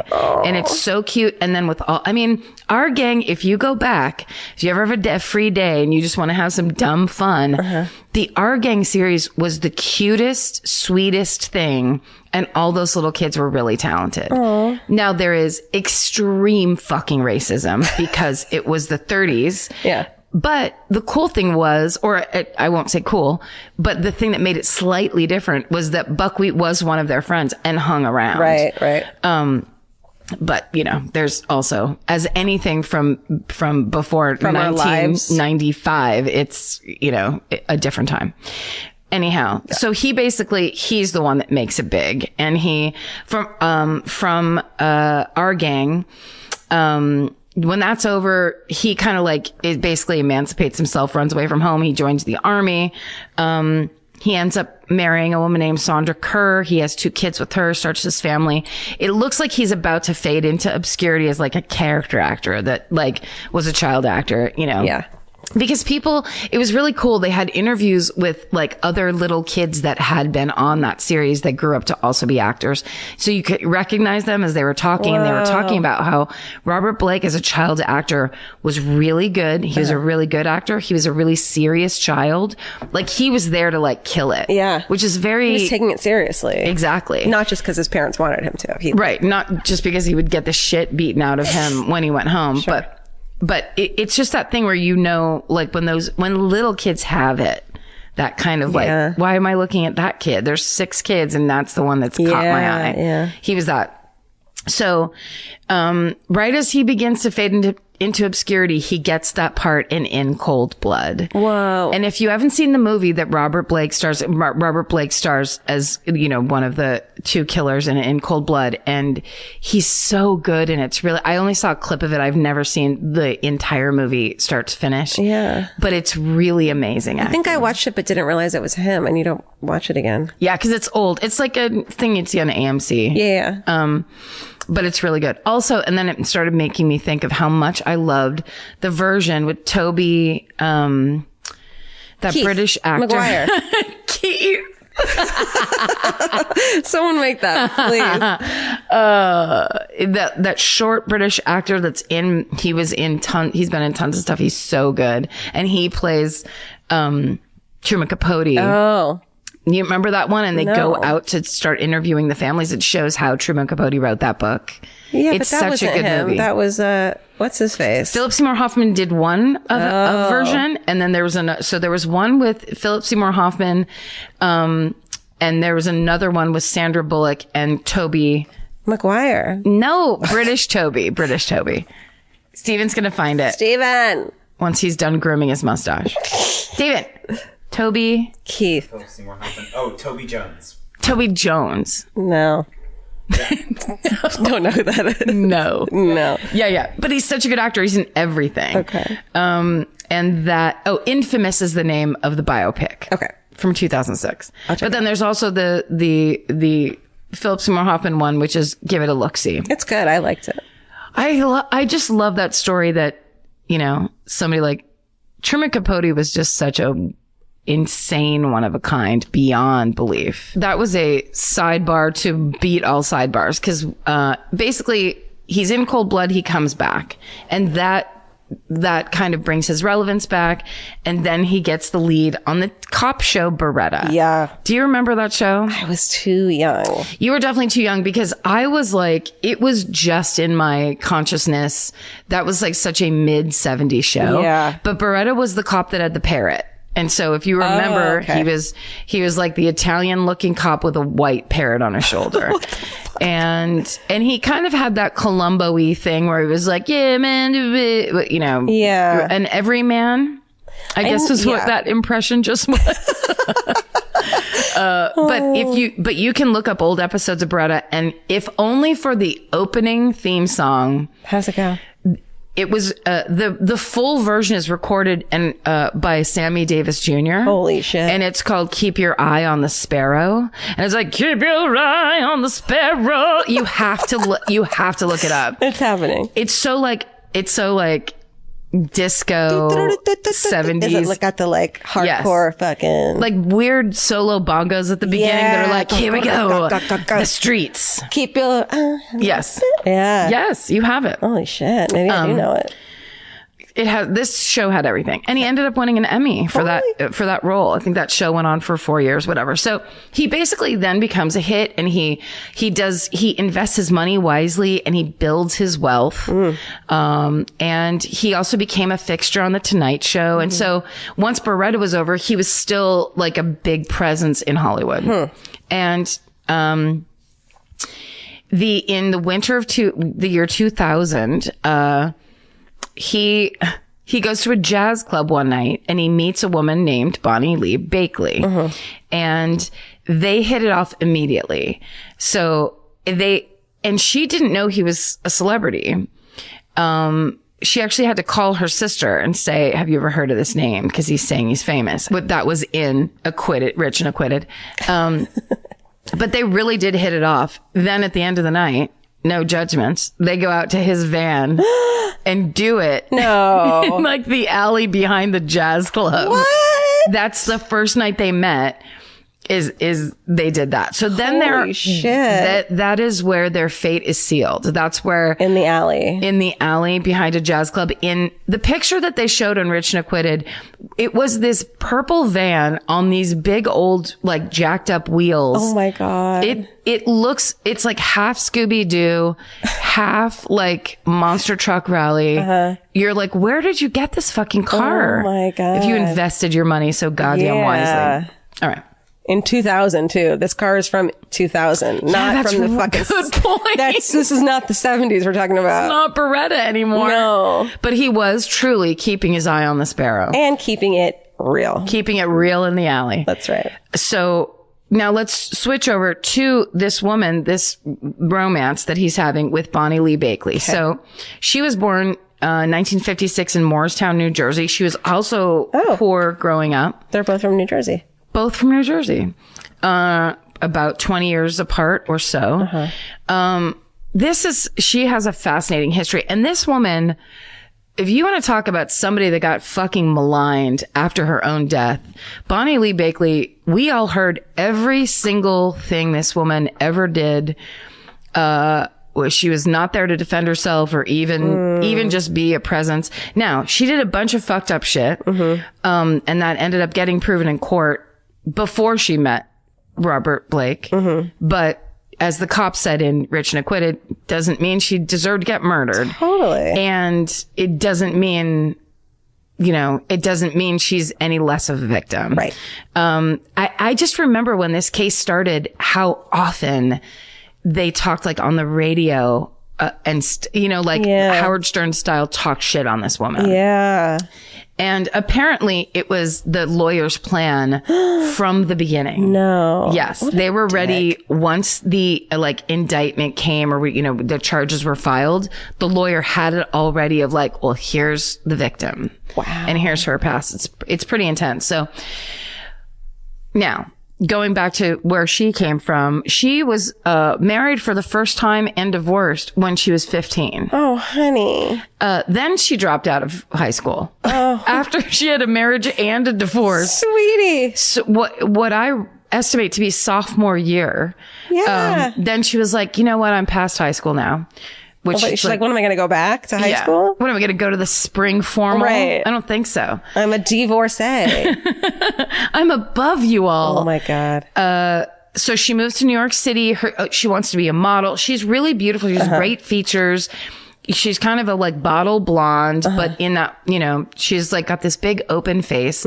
She wants to be a model. She wants to be an actress, and she goes right for those nudes. She's like, she just is. She's like, I'm ready to do it. I want to do it, and let's do this thing. Nothing pans out, which sometimes happens when you take nudes. People are just like, yep, put him in the pile with the other nudes. Sure. She ends up marrying her second husband was her first cousin. No, don't do that. She did it. And she had 3 kids with him. No, don't do that either. Yeah. Oh no. They did what that. Year? What around year is this? This is the 70s-ish. This is the early 70s. Oh, and they're having cousin kids. And kind of I want to be famous, but maybe I'll just do this instead. That's all fine, but don't marry your cousin. Right. Do whatever the fuck you want. Don't marry your cousin. Unless you love hemophiliacs. Then we're talking about a different thing. Gross. Here's what's kind of cool. So she has all these pictures that she took trying to break into show business, essentially. She's a visionary. She starts a mail order nude photo mailing service. Yes. She puts personal ads in the back of smut magazines. That's like, hey, here's me. Do you want me to send you my nude photos? Write to me here and send me this amount of money. So smart. She starts fucking making bank on this business. Yes. Good for her. So she's the original dick pic, nudie gal. She did it first. Yeah. And she wrote, send nudes, please. Yes. And they were like, yes. And she did it. They're like, I love nudes. I was just reading this whole magazine of nudes. I'd love more nudes from your home. Right. And she's like, I've got this. So she eventually makes so much money off of this business, she can buy several homes in the Memphis area. Oh my God. Yeah. So she's supporting that family. She's getting it done. We're in the wrong business. I mean, you have to be willing to, in some of the pictures, because there's exercise. So pass. Get on all fours with a cowboy hat on and nothing else. Oh no, I don't want to do that. There was a lot of that kind of stuff. Yeah, but it's campy shit. It seemed it was 70s porn had an innocence about it, where it's kind of look at me with no shirt on. That's how a lot of those pictures felt. Yeah, I've seen Debbie Does Dallas. Have you? Yeah. Is it good? No, it's fun. Good storyline though. The best. Powerful ending. Spoiler alert: Debbie Does Dallas. Well, no, what? The whole nighttime soap opera. Okay, so now this is fascinating, and it kind of shows you the mindset, but also she's from Tennessee. She's living in Tennessee at this point, right? In the Memphis area, Memphis, Tennessee. Just double checking with myself. And she still has that thing of celebrity. She's always been obsessed with celebrity ever since she was a little kid. Yeah. She wanted it. She wanted to be around it. She wanted to be near it. So she gets this idea in her head. I'm going to hook up with Jerry Lee Lewis. What? Yes. Cousins. He loves cousins. She loves That's cousins. right. That's they live in the area where the cousin shit is entirely supported by the community. Yeah. Everyone's kissing their cousins. People are used to it. Go to third base with your cousin. We love it, the town says. No. In 1989, so she's 33 years old. She's been married 4 times. Holy shit. She's been arrested for drugs. Okay. Which it's the 70s. It's going to happen. Yeah. Or, well, now it's the late 80s. Okay. Still but the 70s have existed, so I'm giving her a pass, I guess. And that's the 80s were even worse, man. The 80s were a bit nuts. But so it's 1989 is when she gets this Jerry Lee Lewis plan. Okay. And she actually ends up hanging out and like sidling up, and she's a gorgeous woman. So like she eventually meets him. She gets to hang out with him a little bit. I guess she ends up hooking up with him. She gets pregnant and tells him it's her baby. And he's his like, baby. It's his baby. Yeah. She's like, look, this is my baby. I hope it's her baby. And there's no way you can prove me wrong. And Jerry Lee Lewis is like, sounds great. Shit, I'm sorry. I keep hitting the mic. No, that's okay. Okay. So basically Jerry Lee Lewis is like, why don't you go ahead and take a paternity test for that baby? Did they have those in 89? Yeah. They were very popular back then. And, of course, he was not the father. Oh, man. So that, she basically takes her 4th husband and is like, we're moving to California. Like, she just gets out. Mm-hmm. And I should actually have you look this up because this is the best. Oh my God. Bonnie Lee Bakley. She takes all that money from her home nudes business and buys herself a billboard on Sunset Strip. Like Angeline style? Angeline style, except for it's just on the right side. It's her headshot, her 80s headshot, where she's just like, and then it just says Lee Bonnie. That was her stage name. Lee Bonnie with a phone number underneath. Can I see this? I need to see this immediately. It's so 80s to me. It's just very like, look, here's an actress on a billboard. It's so Angeline, if you're not from LA. Oh yeah. But you've seen her, like, if they're going to do the beginning of a Hollywood movie, they will cut to an Angeline billboard. And that's that lady with the insane breast implants. She's got the 80s. She looks like the rocker chick who would hang out at like, the whiskey. Yes. In the 80s who would like hook up with metal dudes. She's got a big kind of baby face, tons of blonde hair. That was a staple of my childhood when we come to LA to my grandma's house. Angeline had a billboard there and I was just like, I want to be like her when I grow up. Right. And I am. Look at you. Look at you. And you saw yourself in that British tabloid. You've made it. So, well, also she was being bankrolled by some businessman. So it was just kind of like, do you like this person? Put them in your movie or TV show. Fuck. And that's kind of the way some people were trying to get famous. Yeah. Because they hadn't figured out they can do stand-up comedy yet. I'm going to see if I can find this for you. Okay. God damn, I just bit my cheek so hard. Oh my God, are you okay? There it is. That was on Sunset. Oh, wow. Yeah, it looks like a real estate photo. It's very reasonable. Yeah. And she is very, very beautiful. Yeah, right? And it's just she's just basically like, if you drive by this and you want to put me in your thing, sure, totally feel free. Okay. Plus, I have home nudes. Yes. Cheekbones for days. She looks like somewhere between Meryl Streep and Bonnie Raitt. Yeah. She has that look. Yeah. So like severe angles, but pretty. Yeah. Okay. And a nice tall forehead. Maybe a little Sigourney Weaver going on. There's a little Weaver in there. Mm-hmm. She starts writing. So this was around the time where Christian Brando ended up going to jail for involuntary manslaughter. Right. Marlon Brando's son. Yeah. Right? Yeah. He's going off the fucking rails. Yeah.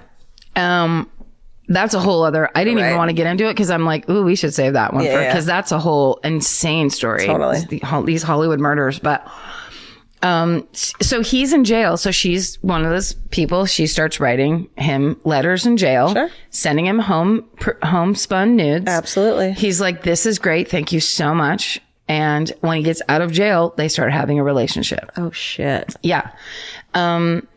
So that's basically kind of this on and off thing.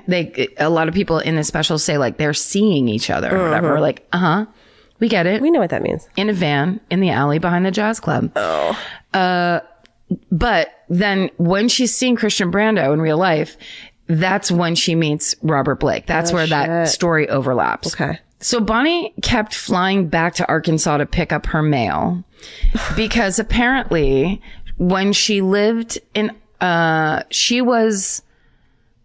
ended up getting arrested there because she had so many fake IDs and so many fake social security cards for all the different people that she pretended to be when she had that home nudes business. She never gave anybody her real name. Yeah. So she had a ton of fake ID, like fraudulent ID, basically. Okay. She had gone home to pick up her mail because she was had been arrested. Basically, she got pulled over. A cop said, "Let me see your ID." She pulls out one, 15 other ones fall out. Oops. The cop's like, "What the fuck?" She gets arrested for fraud or whatever. So now she's on probation in Arkansas. So she has to have an address there. Yeah. So she like stays in LA for a little while, goes, checks her billboard to see if there's any takers. And then she goes back. She has to go back to Arkansas. She's been doing that on and off. Okay. But once she hooks up with Robert Blake, so it's April of 1989 now, she finds out she's pregnant. Yeah. So she tells both Christian Brando and Robert Blake that they're the father. And she's kind of doing this thing of like, I'm not sure which one I want to marry, and I'm still trying to pick because Robert Blake had a ton of money and he was really stable and he was actually interested in her and like into her. Christian Brando was young and good looking and, you know, kind of like she was just trying to decide like who she was going to start a life with. So she picks Robert Blake, but then when she tells him, so I'm pregnant and blah, blah, blah, he's just like, you lied to me. And he turns on her. Robert Blake does? Yeah. He's super mean. So it also turns out, later on when this trial starts, she recorded almost every single phone call she ever had. Shut up. So they, like when this case started, I vaguely remember this. yeah, they have phone calls of theirs. They have phone calls of other people she had. Like, she just recorded all phone calls. Weird. So they could go through all of them. And that's when they start to find out her very checkered past. Okay. Like the actual proof of it. But basically, she thinks she's going to do this kind of like, well, I'm pregnant. And so let's hook up. Yeah. And I finally made my decision of my two boyfriends in my Hollywood life. And Robert Blake is like, no fucking way. And is so mean and like demanding she get an abortion, telling her he's going to make her get an abortion, like all this stuff, that she actually ends up writing a letter to her lawyer saying, if anything happens to me, Robert Blake is responsible for my death. Oh my God. So she ends up going back to Arkansas or Memphis. I think it was Memphis. And she has the baby. It's this beautiful little girl. I mean, we've all seen, when the case came up, you saw a million pictures of her. Her name's Rose. And she is so cute. She looks like she's wearing like a little black hat of hair. And she's got like bright red lips. Aww. And the second that Robert Blake saw the picture of her, he called Bonnie Bakley and said, get a paternity test because that's my baby. And they did, and it proved that it was his baby. So he knew. He knew. It looks exactly like him. Okay. And especially when you see those like Our Gang clips or whatever, she's looks just like him, and she's really cute. Okay. So he's basically says to Bonnie, move back to LA, make a life with me. Aww. Like, I love that baby. That's my baby. Let's make this work. And so she gets on a plane, even though she knows she's breaking her parole or violating her parole. She gets back on a plane, to LA to make this happen. Once she's in LA, Robert Blake is like, give the baby to the nanny for the day. Let's go out to lunch. And when they're out to lunch, 2 cops walk up and go, you're in violation of your parole in Arkansas. You're under arrest. Stop it. And take her away. Robert Blake's like, don't worry about it. I'll take care of the baby. We've got it covered. Those 2 cops bring her. They don't arrest her. They bring her to the airport and put her on a plane. No. Back to Arkansas. He tricked her? Yeah, they tricked her. So it turned out those 2 guys weren't cops. No. They were 2 friends of Robert Blake's. No. And the entire time it was his plan to get custody of that little girl. Oh my God. So basically he's got the baby. His grown daughter is keeping the baby at her house. And he just basically sent her back and was Holy shit. trying to get rid of her. So she realizes the whole thing was a scam. She's furious. She threatens to file kidnapping charges against him. Yeah.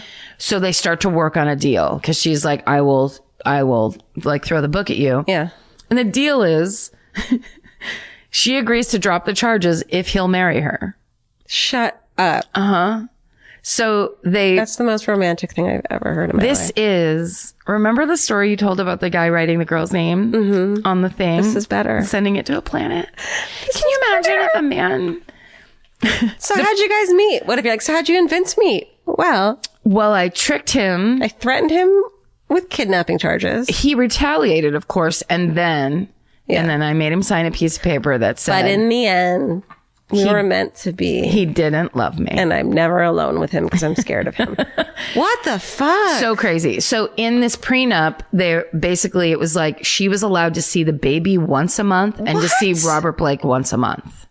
That's the agreement. It was the exchange. He will marry you if you sign this prenup. But what does she get out of it then? If she doesn't even get to be with her baby, she didn't even care about her baby. She does, but there's nothing she can do because she was in She's not violation gonna of have it. parole. Okay. And they've already kind of got that. So it's the only way she can see the baby, still be in a life, and still get the thing she ultimately has always wanted, which is to be married to a celebrity. Oh man, I'm going to move out of LA right now. This town is bad feelings wall to wall. Galore. Good night. I mean, anyone who comes here has bad intentions. Or is going to have a bad time. Right. Or better get bad intentions or you're going to get screwed. Screw before you get screwed. That's for sure. Yeah. Just real good feeling place. It's the reason that people come here, try to do something, and then they're like, oh no, you know what? I'm now an evangelical Christian. Yeah. Because I've Or seen, a Scientologist. Or I'm going to be so vegan that I try to kill you. Like it's people just they have to reassess their entire life. They like need a thing to focus on. Otherwise they'll focus on the horrible. How they're nothing, or they'll buy themselves a billboard. Like it's the kind of town where you feel like you're so nothing for so long that you're like, I'm just going to buy a billboard. It's the only way I can break through. Yeah. It's a nightmare. So anyway, I like it here though. I mean, no, I love it. I'm pretty happy. Okay. It's really gorgeous. We're having a great time. And guys, we get to do a show at the Orpheum in 2 days. Oh my so God. That's amazing. She signs this prenup that basically gives her almost nothing. They marry in November of 2000. I wish I could have been at that fucking ceremony. I bet there was rose petals and love galore. Everywhere. Just like scattered. You Love. just used the word galore, and I think I might never stop using the word galore. It's so fun to say. It's of that time. It feels of this era. Yes. And I mean, like, it's 2000, but like this fucking thing. Yeah. 6 months later, when her probation ends in Arkansas, she officially moves to LA. She moves into the guest house on his property. Not into his house, her husband's house. She moves into the guest house, and they never share the same house. They only ever set it up like that. So it's not a real... Yeah, I don't get it. It's very strange. So then this all leads up. Now we are up to May 4th of 2001. 2001. Okay. When Robert Blake asks Bonnie if she would like to go out to dinner. Do they ever go like on dates or anything like that? Do we know? It doesn't sound like it. Yeah. No. It sounds like a real bummer, man. It sounds like the most toxic relationship and the most codependent, bad intentions from every direction. Also, it's that thing of like, if you get together with a guy and then the only way you can see staying in his life is tricking him into thinking he's fathered your child. I'd go back to square one, go back to that jazz bar and pick somebody else. Or start, go back even further. Go to therapy. Yeah. Start there. Ask some questions. So then when you get to the jazz bar, you pick a good, kind person. Yeah. Maybe drop some of that, whatever happened to you in junior high. Yeah. Drop some of that. My first marriage was when I was 15. See if you can start anew. Yeah. None of this is helping anybody, or constructive in any way. So they go to dinner. He says, I want to take you to Vitello's. She's like, hell yes. Yeah. I love fucking dusty fake grapes. I love red sauce. I love melted mozzarella on pottery. Box Chianti, favorite. Or what's that wine? The one that's so funny. Chablis. Oh, vin rosé. That's what my grandma used to order. Oh my god. I'll have a vin rosé. She had a weird New York accent because she was from San Francisco. Okay, so they go to dinner. I just had a recovered memory. There used to be a stand-up show at Vitello's upstairs. Yeah, this was like late 90s. Those are the kind of things I would be like, sure, I'll do that show. And I would show up and I'd be like, I'm not doing this. This is humiliating. I'm going to drink in the corner. You can have the opera guy take my sap. No. Okay. So Robert Blake tells Bonnie that he has brought his 9mm pistol with him to dinner because of all the unscrupulous business that she's involved in and for her safety. I'm sure she's like, sounds great. I'll have the breadsticks. Yeah. And she ordered the breadsticks. just breadsticks. Sounds fucking great. You know when you're trying to be ladylike on a date? Yeah, you're on a diet. I'll just get 7 breadsticks I just have the breadsticks. and a pitcher of iced tea. Oh, God, I love Vitello's. So they leave the restaurant at 9:24. And between 9:24 and 9:40, Bonnie Lee Bakley is shot in Robert Blake's car in the parking lot of Vitello's. They get into the car and then he goes, sorry, I left my gun in the restaurant. I'll be right back. And goes back into the restaurant. To get his gun that he says he left in the booth. Great. There are no witnesses from the restaurant that say he went back into the restaurant. No one saw him go in and get his gun.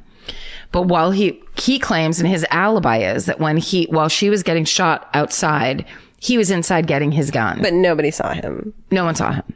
But it's the perfect alibi because it's like, well, I was inside with my gun. Just say you went inside to pee. Like, why did he have to introduce the gun part? I guess to cover the fact that that's where his gun was, like make it real clear that. Oh, he didn't even have his gun on him. Yeah, the gun wasn't anywhere but in the restaurant. But then why didn't he actually do that and wave at everyone with the gun? Hi, guys. So they all said they saw him waving with the gun. You know what I mean? Yeah, I don't know. Listen, I'm a master fucking criminal and I mean it. I mean, would that have helped? Be like, hey guys, thanks again. Thanks. Bye. For oh shit, my wife just got shot. This one's for the opera singer. Chew into the ceiling. I'm sorry, I'm making light of this. No. I mean, what we're making light of is the plan. What we're making light of is life and how fucking stupid it is. And also how Hollywood makes you think you can do things you shouldn't and can't do. But if fucking Money and Acquittal, the TV show, Rich and Acquitted, has shown us anything, it's true. It is true. It's true. It's why people want it so badly, is because it gets you to a place. I was right, Rich and Acquitted. It gets you to a place where you are untouchable. And that's what everybody wants. That's real power. Sure. So I want to be touchable. Oh, do you? I don't want to be untouchable. I think you're silky soft and totally touchable. Thank you. Baby soft. Thank you. So at 9:40, okay, Robert Blake rings the doorbell of a neighbor of Vitello's. Why? Because he went there to call 911 to the neighbors. Right. Screaming, going fucking berserk. God. And the neighbor it's a guy named Sean Stanek. It's his house. Okay. He goes there to his house to call 911. When he leaves and the cops go to the crime scene, he waits a little while, then he calls police again and he asks them to come and look through his house because he thinks Robert Blake might have hid something there while he was there. He says his behavior was so strange and over the top and bizarre, and he was screaming and being super crazy about my wife, my whatever, that he was like, I just want you guys to come and look. I feel like he did something and I didn't catch it, which I think is amazing and such a cool move where it's like, could I just invite you guys back real quick? He didn't even try to look for it himself. He was just like, something's fucking off and I am not putting my fingerprints on it. No, get the authorities in here. Absolutely. ASAP. Well done, Sean Stanek. So And other neighbors in the neighborhood were like, yeah, he was just running around screaming and like just so clearly presenting like I'm freaking out. But a little vaudevillian and over the top. Sure. Just play it to the back. What do you guys Right? want? Yeah, exactly. Play to the back row. Yeah. So police are like, well, this is strange because again, no witnesses actually saw him go into Vitello's the second time. And Bonnie had a cell phone and was always on her cell phone. She was like, as we know, for her recorded messages obsession, she was a big phone person, always had her phone on her. He could have taken her phone and called 911 right there at the car, and he didn't do it. Okay. He was taken in for questioning after like they all left the scene. So Bonnie was shot twice. In the car. She was in the car. She was sitting in the car, in the passenger seat, shot through the window, blood all in the car. She was taken, the ambulance came and she was taken to the hospital, but she died at the hospital. Robert Blake was taken in for questioning by the detectives, never asked how she was. No.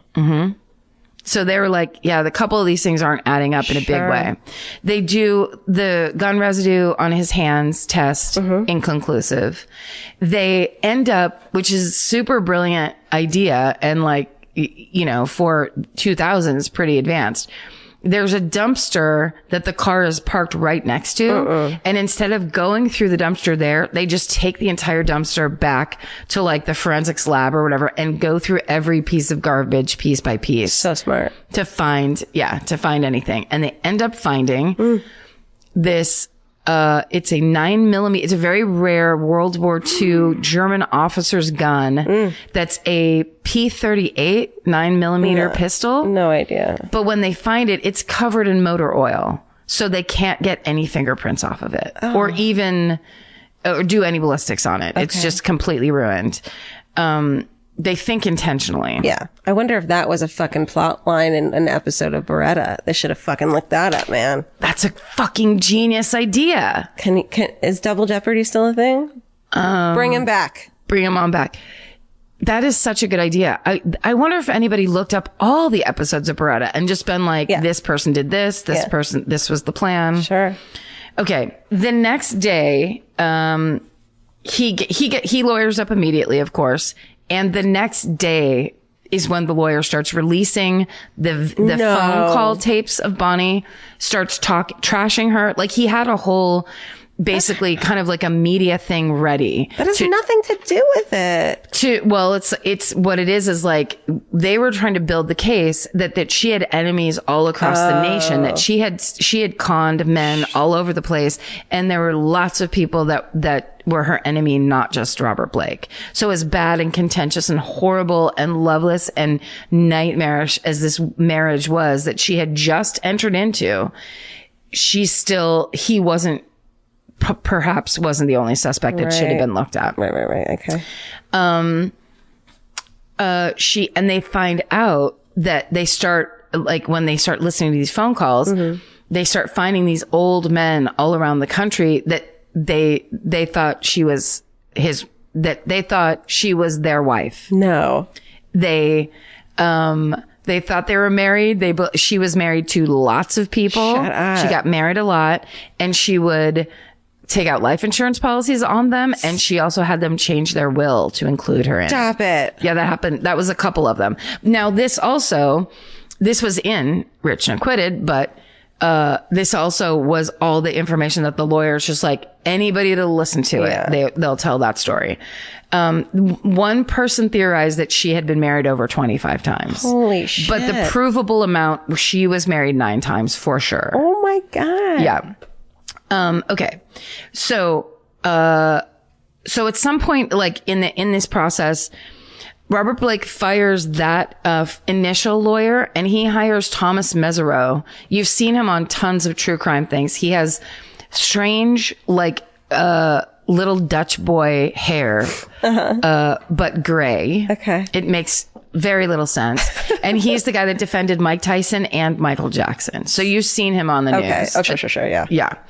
And so he hires that guy, then he hires media consultants to start the story spin, and they get him on Barbara Walters. So from jail, in his orange jumpsuit with his hair now turned white, he isn't dyeing his hair black anymore like he had up until that time. That was like a big thing, and they say he did it for sympathy or whatever. But from jail, she's like, "Did you kill your wife?" And he's like, "No, of course I didn't." He's like, as if he's irritated with Barbara Walters. Overdoing it a little For even out. There's a touch of lily gilding, but we can't tell if that's just how he is. Because he's a child actor. He's never had a normal life. Like you just don't know. He ends up. Eventually, he ends up going free on $1 million bail. $1 million? Rich, acquitted, rich, and bailed. So is that their theme song? rich, and acquitted. Okay. So then the trial starts on December 20th, 2004. At good old fucking Ventura Courthouse. Van Nuys Courthouse. Fuck yeah. That's how it all ties back in. Love it. Now that I'm thinking at it, I know the pre-trial was at the Van Nuys Courthouse. I don't know if the actual trial. Let's go with it. So there's 2 different stuntmen who come testify that Robert Blake solicited them to kill his wife months before the actual murder. One of them, they can prove he talked to on the phone the morning of the murder. Robert. But in cross-examination, he gets this. Mesereau ends up resigning from the case, or whatever that's called, leaving it. Quitting, I guess. Quitting is the word I was looking for. You're welcome. He leaves. Blake gets a third lawyer. And always a bad sign when you have to keep fucking getting it. Look at Ted Bundy, for example. It's not good. No. You're not an agreeable individual. They hate you. Yeah, they hate your guts. They can't even, they're lawyers and they can't even fucking deal with you. They can't deal. And they don't have to be around you that much. And they're just like, what the fuck is wrong with you? Just do what I tell you and everything will be fine. No. I'm a rock and roll actor. I'm smart. Yeah. Okay, so the new lawyer is basically just like, whoa, I'm just going to eviscerate any of these witnesses who even, because there's so little evidence that they have to so the 2 stuntmen that come and say, oh yeah, he asked us to kill his wife. One of them, they pull up a report that he had recently been hospitalized for cocaine psychosis. Oh no. What's that? It's just like you do so much cocaine, you fucking lose your mind. How much cocaine? I mean, I'd say a night's worth. Maybe 2 nights worth. All right. Interesting. It's like you start it and you don't stop. Oh my God. And then you just fucking go berserk. Lose your mind. Okay. So that comes out on one guy. So then he just all of his credibility is done. And they basically do the same thing to the second guy. They're just like, oh, you're both these drug addicts. You're both these, whoever. You'd say anything for money. You'd say anything. Sure. So basically, once they get rid of those 2 people, there's no real evidence that that's usable in court. So the jury deliberates for 12 days on March 16th. 12 days? 2005. Robert Blake was found not guilty of murder and not guilty of one of the 2 counts of solicitation of Straight murder. Straight up not guilty? Not even like... Oh not guilty. Yeah. Sorry, go on. Not guilty. No, that's fine. The other count of solicitation of the guy, the cocaine psychosis guy, that was dropped when it was revealed that the jury was deadlocked 11-1 in favor of acquittal. So they were going to go for it anyway. Yeah. And they were just basically like, forget that one. Yeah. And he's just going free. Erase that one off the whiteboard. Yeah. They're just like, oh, you're rich. You're acquitted. This is from Wikipedia. Well, Los Angeles District Attorney Stephen Cooley called Blake, quote, a miserable human being. And the jurors are, quote, incredibly stupid to fall for the defense's claims. There's one woman in this special, Rich and Acquitted, where she goes, of course I believe that Mr. Blake would left his gun inside a restaurant. Haven't we all left things inside restaurants at one time or another? And it's just like, lady, it's a fucking gun. Oh my God. It's not your lipstick. It's not your fucking retainer that you put in the cloth napkin. Ugh. Cost your parents $300. Oh, they were so pissed. Mimi's Cafe in Irvine. So basically, the public consensus was that he hired someone to kill his wife, and it's Right. just unprovable. Right. But there were lots of character witnesses that were like, no, he's the best, and he would never do that. And of course, there was no evidence. Okay, go on. On the night of his acquittal, several fans celebrated at Vitello's. No, and Karen Kilgariff was one of them. And I was up there singing opera just like this on November 18th, 2005. It's not opera. It's not? What? Yes, it is. That was Verdi. I love opera. Everything's straight out your nose in opera. This is the Barber of Seville. But if you're thinking about opera, it's opera. Yes. You don't have to sing opera. That's right. This is a musical about singing opera. There's no actual opera in it. I'm out here and I'm wearing a Viking More nasal. hat. Nasal lawyer, please. A Viking hat. Guys, on November 18th, 2005, Robert Blake was found liable in a California civil court for her wrongful death. Civil court will always fucking come at you. They'll come back and they'll be like, hey, we see things a little bit differently. We forgot to talk about the fucking OJ Simpson. No, we'll talk about it next time. Go on. Okay. So... Sorry. No, that's fine. So since that time, he had to file for bankruptcy. He's in $3 million in debt, unpaid legal fees, as well as state and federal taxes. He said that he might return to acting because he has such financial problems now. Acting's like, we're good, bro. Yeah, we're like, we got it covered, Beretta. We're going to hire the parrot instead. In 2010, the state of California filed a tax lien against Blake for $1,100,000. $1,110,000 in unpaid back taxes. Ouch. It hurts. Now, this is a very famous interview. He went on July 16th, 2012. He went on Piers Morgan. And he's wearing a sleeveless cowboy shirt and a black cowboy shirt and then a cowboy hat. No, don't do and that. He acts so crazy. You have to look it up on YouTube. Really? It's an experience to have. And he just starts attacking Piers Morgan for asking him any questions at all. And Piers Morgan's like, yeah, but this is what we came here for, is like the interview. And he snaps and is super fucking crazy. I want to watch it. You have to watch it. Yeah. It's pretty legendary. He told the people that were writing his autobiography that he hoped for one last great film role, but he was in Lost Highway, the David Lynch movie in 1997, and that to date is his last acting role. Whoa. In a March 2016, this is one of the saddest endings, not saddest, but like one of the most endings of any of the murders that I've done. In 2016, March 2016, he told a reporter that he had a private nurse and that he was suffering from incontinence. And that, my friends, is this sad ending, of the murder of Bonnie Lee Bakley. Oh my God. And the rich, acquitted experience of actor Robert Blake. That's right. Now he's 85. He's still alive. Shit. He's still alive. I think he remarried for a third time. Someone married him? Yeah. Again? Of course. This is a town full of people who want their own billboard. Jesus. They'll Also, do how come anything. he gets to be 85, but fucking Stephen Hawking is what? Was he like 73? Look. Such bullshit. I wish I could explain God's work. I wish you could too. It's a mystery. This is just how he does it. Next time we have to talk about the OJ If I Did It, that they finally... Oh, thank you. That was amazing. That was... Oh, no. So you're good. welcome.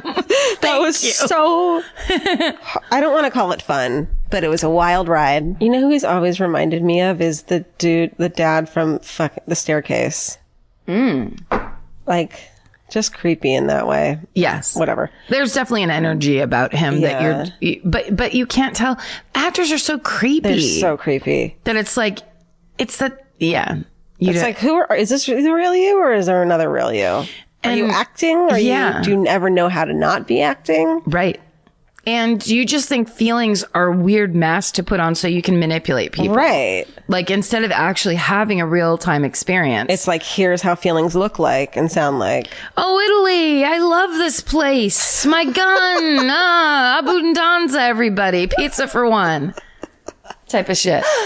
Oh. Make that a ringtone immediately. Steven, turn that into a fucking ringtone. But you're talking about, so there was the O.J. Simpson, like an If I Did It special? Right. It got filmed in like 2006 and there was like a fucking public outcry and everyone was like, don't put it out. But so they finally did. You'll have to watch it and we'll talk about it next week. Okay, great. It's fucked up. He did it. Yeah. And he admits to it in this fucking show. Whoa. It's fucked up. Okay. So 2 women who were one of us, they were murderinos. They were lovely women, and they were murdered this week. Yeah, this is one of the most awful things. We've been contacted and had a bunch of people tell us about this. But Steven, just so you guys know, and I think sometimes people aren't aware of this, like Steven is so good about, he's on those message boards with you guys and he knows what everyone's doing. He reads all those emails. So like he lets us know, especially when something this horrible happens. And, so we found out that it was on Tuesday. One was Monday, one was Tuesday. We found out this morning. Yeah. That 2 different murderinos in Seattle were murdered separately from, it's just, so Lita Burns and Samantha Field were both murdered. If you go to the My Favorite Murder Facebook page, there's more information. We actually don't know a lot of information ourselves, but we just wanted to acknowledge them, and we're so heartbroken over it. And not just because, you know, they're listening to the podcast, obviously, but because it's just really heartbreaking, and we feel like they're friends of ours, and it just feels really, it feels like we're this club and we've lost 2 members and it feels horrible. And in such a terrible way. Like just, we're thinking about you guys because they were your friends and, you know, this is your guys' community that you're building. And so you're all connected. And the idea that something like that would happen to you in your community is just heartbreaking. So we're thinking about you and we're so sorry. And we're so sorry to the families. And, you know, hopefully they'll be quick, like for the one that is right now, they don't know as much information, that hopefully that case will be solved quickly. And the other one is just an incredible tragedy. Yeah. I mean, they both are, but yeah, there's just so much loss and we're so sorry. Yeah.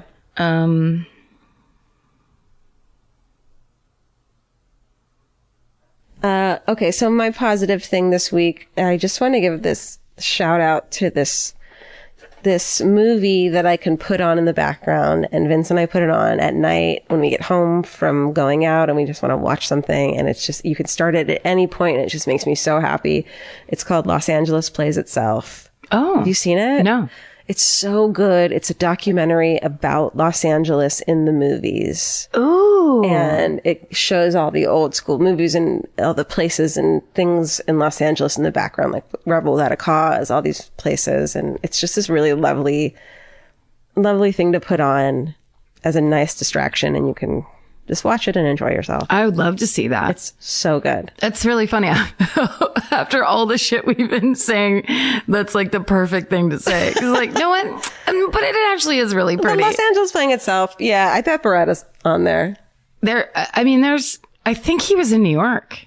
Well, never mind. Well, they show that too. It's like they say this is New York, but here's Los Angeles downtown. I think the Orpheum's in there as well. Oh, that's right. They show downtown LA and what it's pretending to be, or when they're, you know, to live and die in LA and what parts of LA it is. And it's narrated by this guy who's got like the most soothing, lovely monotone voice. Oh. It's such a good, it's just like a good living creature that I really like. Amazing. Yeah. I love it. I love To Live and Die in LA is a good movie. Yeah. Oh, mine's also kind of on the same. It was making me laugh. There were people that were giving us suggestions for what this segment should be called. I know. And it was making me laugh. People had some hilarious suggestions. But we should think of an actual name for it. Yeah. Cause people were trying to do puns, of course, which God, people love puns. But I don't think we have it yet. Unless you can think of one while I say this one. Okay. last night I watched my, so we all got to write 2 episodes on baskets this season. And my second one was on last night. Oh my God. And it made me laugh. Now, look, I mean, part of the reason it makes me laugh is because Zach and Martha and Louie, they riff so much. Yeah. So we get credit for stuff that we did not write. And it's awesome. I mean, like watching Zach riff and knowing that the things like he just writes the best jokes. So I remember I can't remember what the actual joke is supposed to be, but Christine Baskets says to Chip, she's like, Chip, it's not a competition. And he goes, yes, it is, mother. Everything is. And it made me laugh so hard. And that was totally Zach's joke. But there were things in it that were so fun to make up. And I remember when I was making them up thinking, I think this is going to work, like having that feeling. But it's so hard to believe in that when you're just making something up and writing it on the page. Yeah. And, you know, of course, I always talk about how much I love Jonathan Kreisel, who's my boss on that show and the director and the visionary of that show and the one that makes it work. It's his doing. But he was like, no, this is exactly how it should be. And this ending scene where they're all in this Halloween store having a fight as a family is just like, I was laughing at my own writing, which usually anything I watch of my own gives me great pain. Yeah. It gives me lots of like retroactive shame and regret. And I should have done this better. And I should have done this. And I just purely enjoyed myself. I love that. It was really fun. And I don't know, those guys are just, it's just the coolest thing to be a part of. So that was exciting. That's awesome. Yeah. I love that. Wait, I know what we'll call it. Bragging corner. How's that? How about the positive place? Positive vibes. Positive vibes. Yep. Something about party vibes. Party vibes. Yep. My favorite party vibes. Yeah. Hashtag. I think party vibes. What do you think? This gives me party vibes? Yeah. I mean, I'm going to be sarcastic every time I say it if it's party vibes. Well, because it's stupid. Right. Like, I mean it as a joke. No, Good I know. Vibes. No. I mean, I like party vibes. No, let's keep workshopping that. You know what? Let's put a pin in it and let's fucking workshop it. Let's do party vibes is best of right now. There's all these people that are like, I tweeted something better on Twitter. Yeah, and you did. You're right. You're absolutely right about your own ideas. Yeah. Don't ever listen to anybody else's outside influence. Don't bother. Party vibes is what it is until we think of the better idea. Okay. And we'll get there. That's the one to beat. Yeah. Gosh, thanks for listening. We love this community and we love being part of it. And we're so fucking grateful. Yeah. We really are. For you guys listening and for what's happened to our life. We don't talk about it because, like we said, we're fucking terrified that it's going to all fall apart the minute we acknowledge it. And we say it at live shows. We don't really say it on recorded episodes. That's true. How insanely incredible I want to say my life has become because of this podcast. It's true. In a way that I think I fell in through a wormhole when I was a kid and ended up here because there's just no way that this is real. It's so true. It's so funny they say that because today was my therapy day. Therapy day.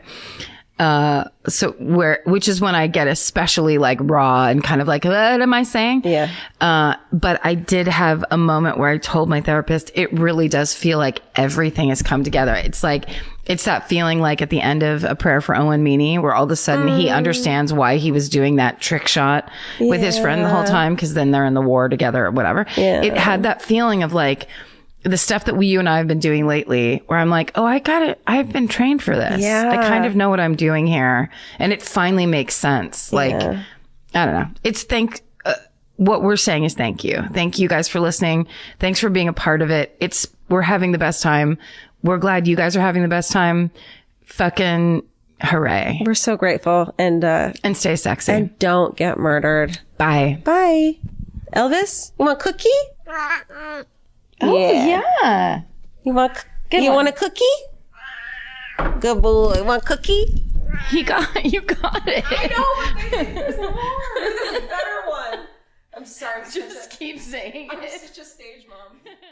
The best time to think about home security is before you need it. That's exactly why there's Simply Safe. Traditional home security only alerts you after a break-in has already happened, and that's too late. Simply Safe is changing that. Simply Safe's US-based live agents identify threats on your property and help deter them so intruders never get to your house. The system is customizable so you can build one that fits your home and your specific needs. The 24/7 professional monitoring is effective and affordable and won't lock you into a long-term contract. I think that's what's so scary for so many people is that long-term contract. And like, whatever turns out you don't like it or need it, but they don't have that because they know you'll like it and you'll know that you need it and feel so much safer when you have it. Like at this point in my life, I would never go without a security system on my house. I just feel safer with actually having Simply Safe around. There's a whole staff at Simply Safe that's waiting to talk to you and help you out. Right now, you can get 50% off your new system by visiting simplysafe.com/MFM. That's half off at simplysafe.com/MFM. There's no safe like Simply Safe.